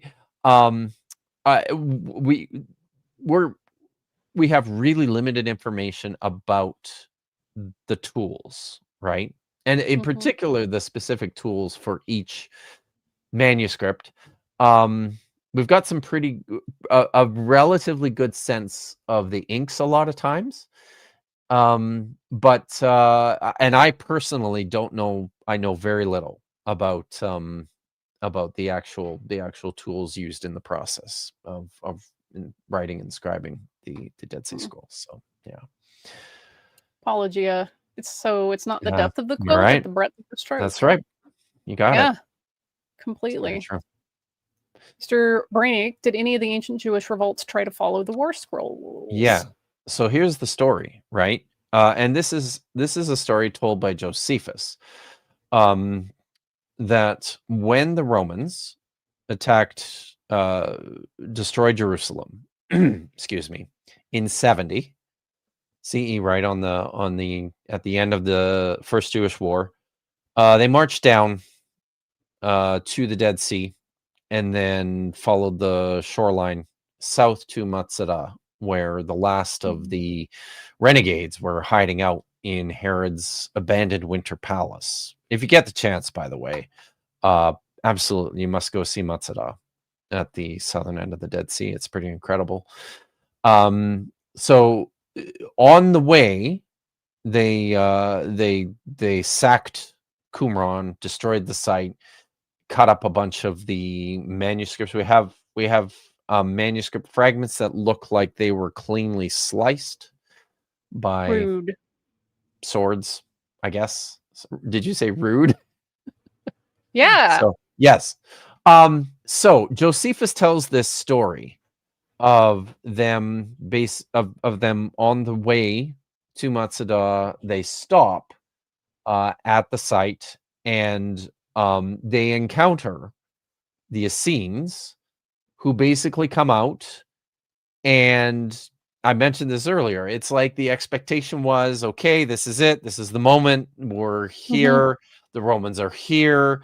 We've done all our jujitsu practice with the angels, and we're ready to go. Primitive Krav Maga. But yeah. But what that means, right, is the priest standing there and reading and shouting a bunch of these blessings and prayers and extolling the troops. Remember, they're a bunch of priests hanging out, and reciting all these blessings on them, and then the angels and God coming in and vanquishing their enemies. So, priest standing there, he's reciting prayers and songs, and Yeah. everyone's waiting. The Romans don't wait. They just go through them. Yeah. So Yeah. yeah, it's terrible, right? So yeah, they tried. Didn't work out. Didn't work out. So I mean, I can only see two options. One, they just weren't holy enough. Skill issue. Yes. Or maybe reciting blessings and prayers and waiting for angels to show up in an actual battle is not the smart choice. Yeah. That's the wild thing about this too, right? Is it looks like they had some sense of what they were doing, because one of the things that scholars have pointed out, I read it in the introduction to the War Scroll at the beginning of the stream. One of the things that scholars have noticed is that in lots of the tactical material describing the battle between, the battles between the forces of God and the forces of Belial, they seem to correspond to known military tactics that were used by the Romans, right, in antiquity. So that's kind of the sad, crazy thing here, is somebody knew what they were doing, and yet, Well. so yeah. Did the scribes ever fill part of a scroll with a text and then have someone else come by later and fill the rest of the scroll into something completely different? I mean, I think that's potentially something that you have happening here, right? I think potentially you've got a text, and some of this might just be the product of necessity. It was very expensive. It was resource heavy enterprise, creating manuscripts that you could write on. Something only rich people did. So Yeah.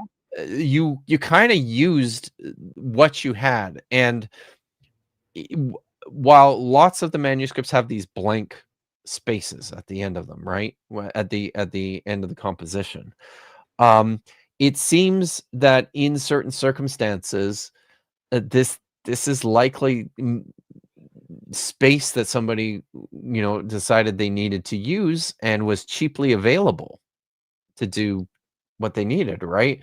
So, and maybe that's one of the things that we need to consider too in our evaluation of the material, is just because if you do happen to have two compositions on the same scroll, maybe they don't have anything to do with each other. Maybe it's just the product of necessity. The necessity is the mother of invention, right? Maybe it was more about, I have this other text and I have this room left on this scroll. There's enough there for that. I'm just gonna add it, right? So Okay. There's only like a couple. This has been a long one. This is a good one. Super interesting that we get this 3-hour masterclass in Dead Sea Scrolls reconstruction, and not a single one in the crowd who shows up to defend carrier shows up for the real stuff. It's almost like they're not interested in actually like learning about this actual shit field. Yeah, that's. But hey, maybe they're just lurking in chat because they don't want to identify themselves. In which case, How hi. could you? So, yes, hi. I'm happy you came. Good. Yeah. I think that's it. It's time to feed my dogs, and then I'm gonna go get myself some dinner. Is Paul on tonight? Paul, are you still there? Are you on tonight? He's in a Bart Ehrman conference right now. Oh, right. So okay. Yeah. So well, that's unfortunate. Oh well. I mean, I guess yeah. I'll have to find something else. You know what happens, guys, I mean, is you if I could don't watch a movie with myself and Dapper if you like. Yeah. Well, I mean, he's got Star Trek tonight until, so we could do that maybe later. Literally, I and told that's him as soon probably as we're done that I have the rest of the evening free. So oh, very good. I'm pretty sure he But I doesn't have think anything. he's probably busy until like 7 or 8, though. Really? Is he not doing Star Trek? Oh, maybe they've broken until the beginning of season 2, which I'm going to be involved in, by the way. Hooray! So yeah, that's fun. I'm excited about that. So yeah. So what that means is I probably won't end up watching the Now Disgraced Egyptologist, which I sometimes do. I'm determined to get you to stop torturing yourself. You're not alone. So, There's yeah. there's a couple of people who are Because it very just concerned about it. frustrates you. Like, why? It's not. It's not that frustrating. It's more. Honestly, it's more funny than anything. It's just. All right. Hey, so, that's fair. come on. I mean, if not for me, we would not have gems like. It's not family. It's clan. Mishkapet. On. That's funny shit. It's funny. You have to admit it. Makes me smile every time. Mishkapet. Mishkapet. So, Cuppet. yes. So, sure. That's definitely a word. All right. Things coming up.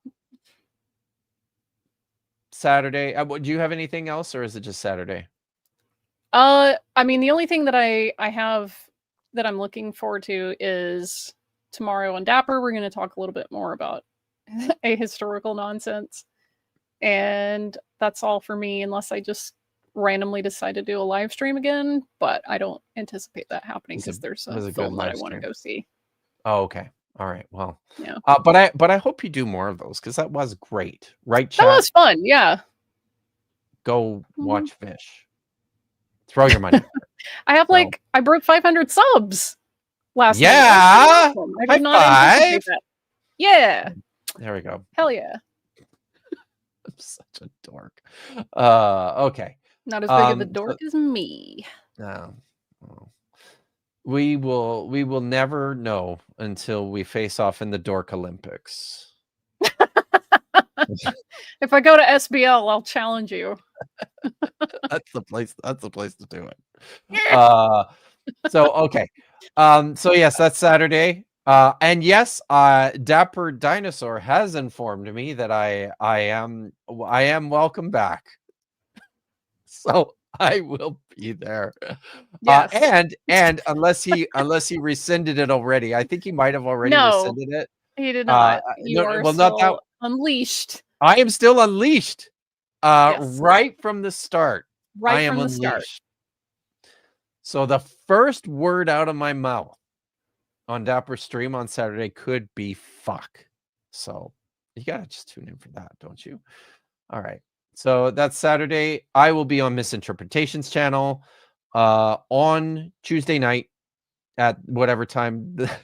I'm sorry, I don't know the time, but keep your eyes open. If you subscribe to Misinterpretations, then you'll know, right? And you won't have to you won't have to depend on my incompetence to get you there. You'll get there on your own. So yeah, what exactly? I mean, what could go wrong when that happens? So okay. Well, that's it, everyone. I didn't actually mean to post that. Too late. But listen, those words have crossed my mind many times over the course of the last little while. But yes. It's all right. It's in love. Yeah, this has been really long, but I had a very fun time. Thank you, everyone, for hanging out with us. And until next time, I'll do something again next week too. But right now, it's kind of like this. I'm just sort of throwing things together as they come to me. So who knows? We'll see what happens next week. But it will probably be Friday at 2:00. Just keep your eyes open. All right. Thank you again. And I'm looking for a good. Where are my outros here? There we go. They reorganize thing on StreamYard, and I still can't do this. So yes, until next time. No, that's not the one. Jeez, I'm terrible at this. Okay. No, I'm not going to show the Apologia one again. I'm gonna do this one. It'll be this one today. All right. So yes, until I think next I know which time. one you're picking. Finally going. Hatikva.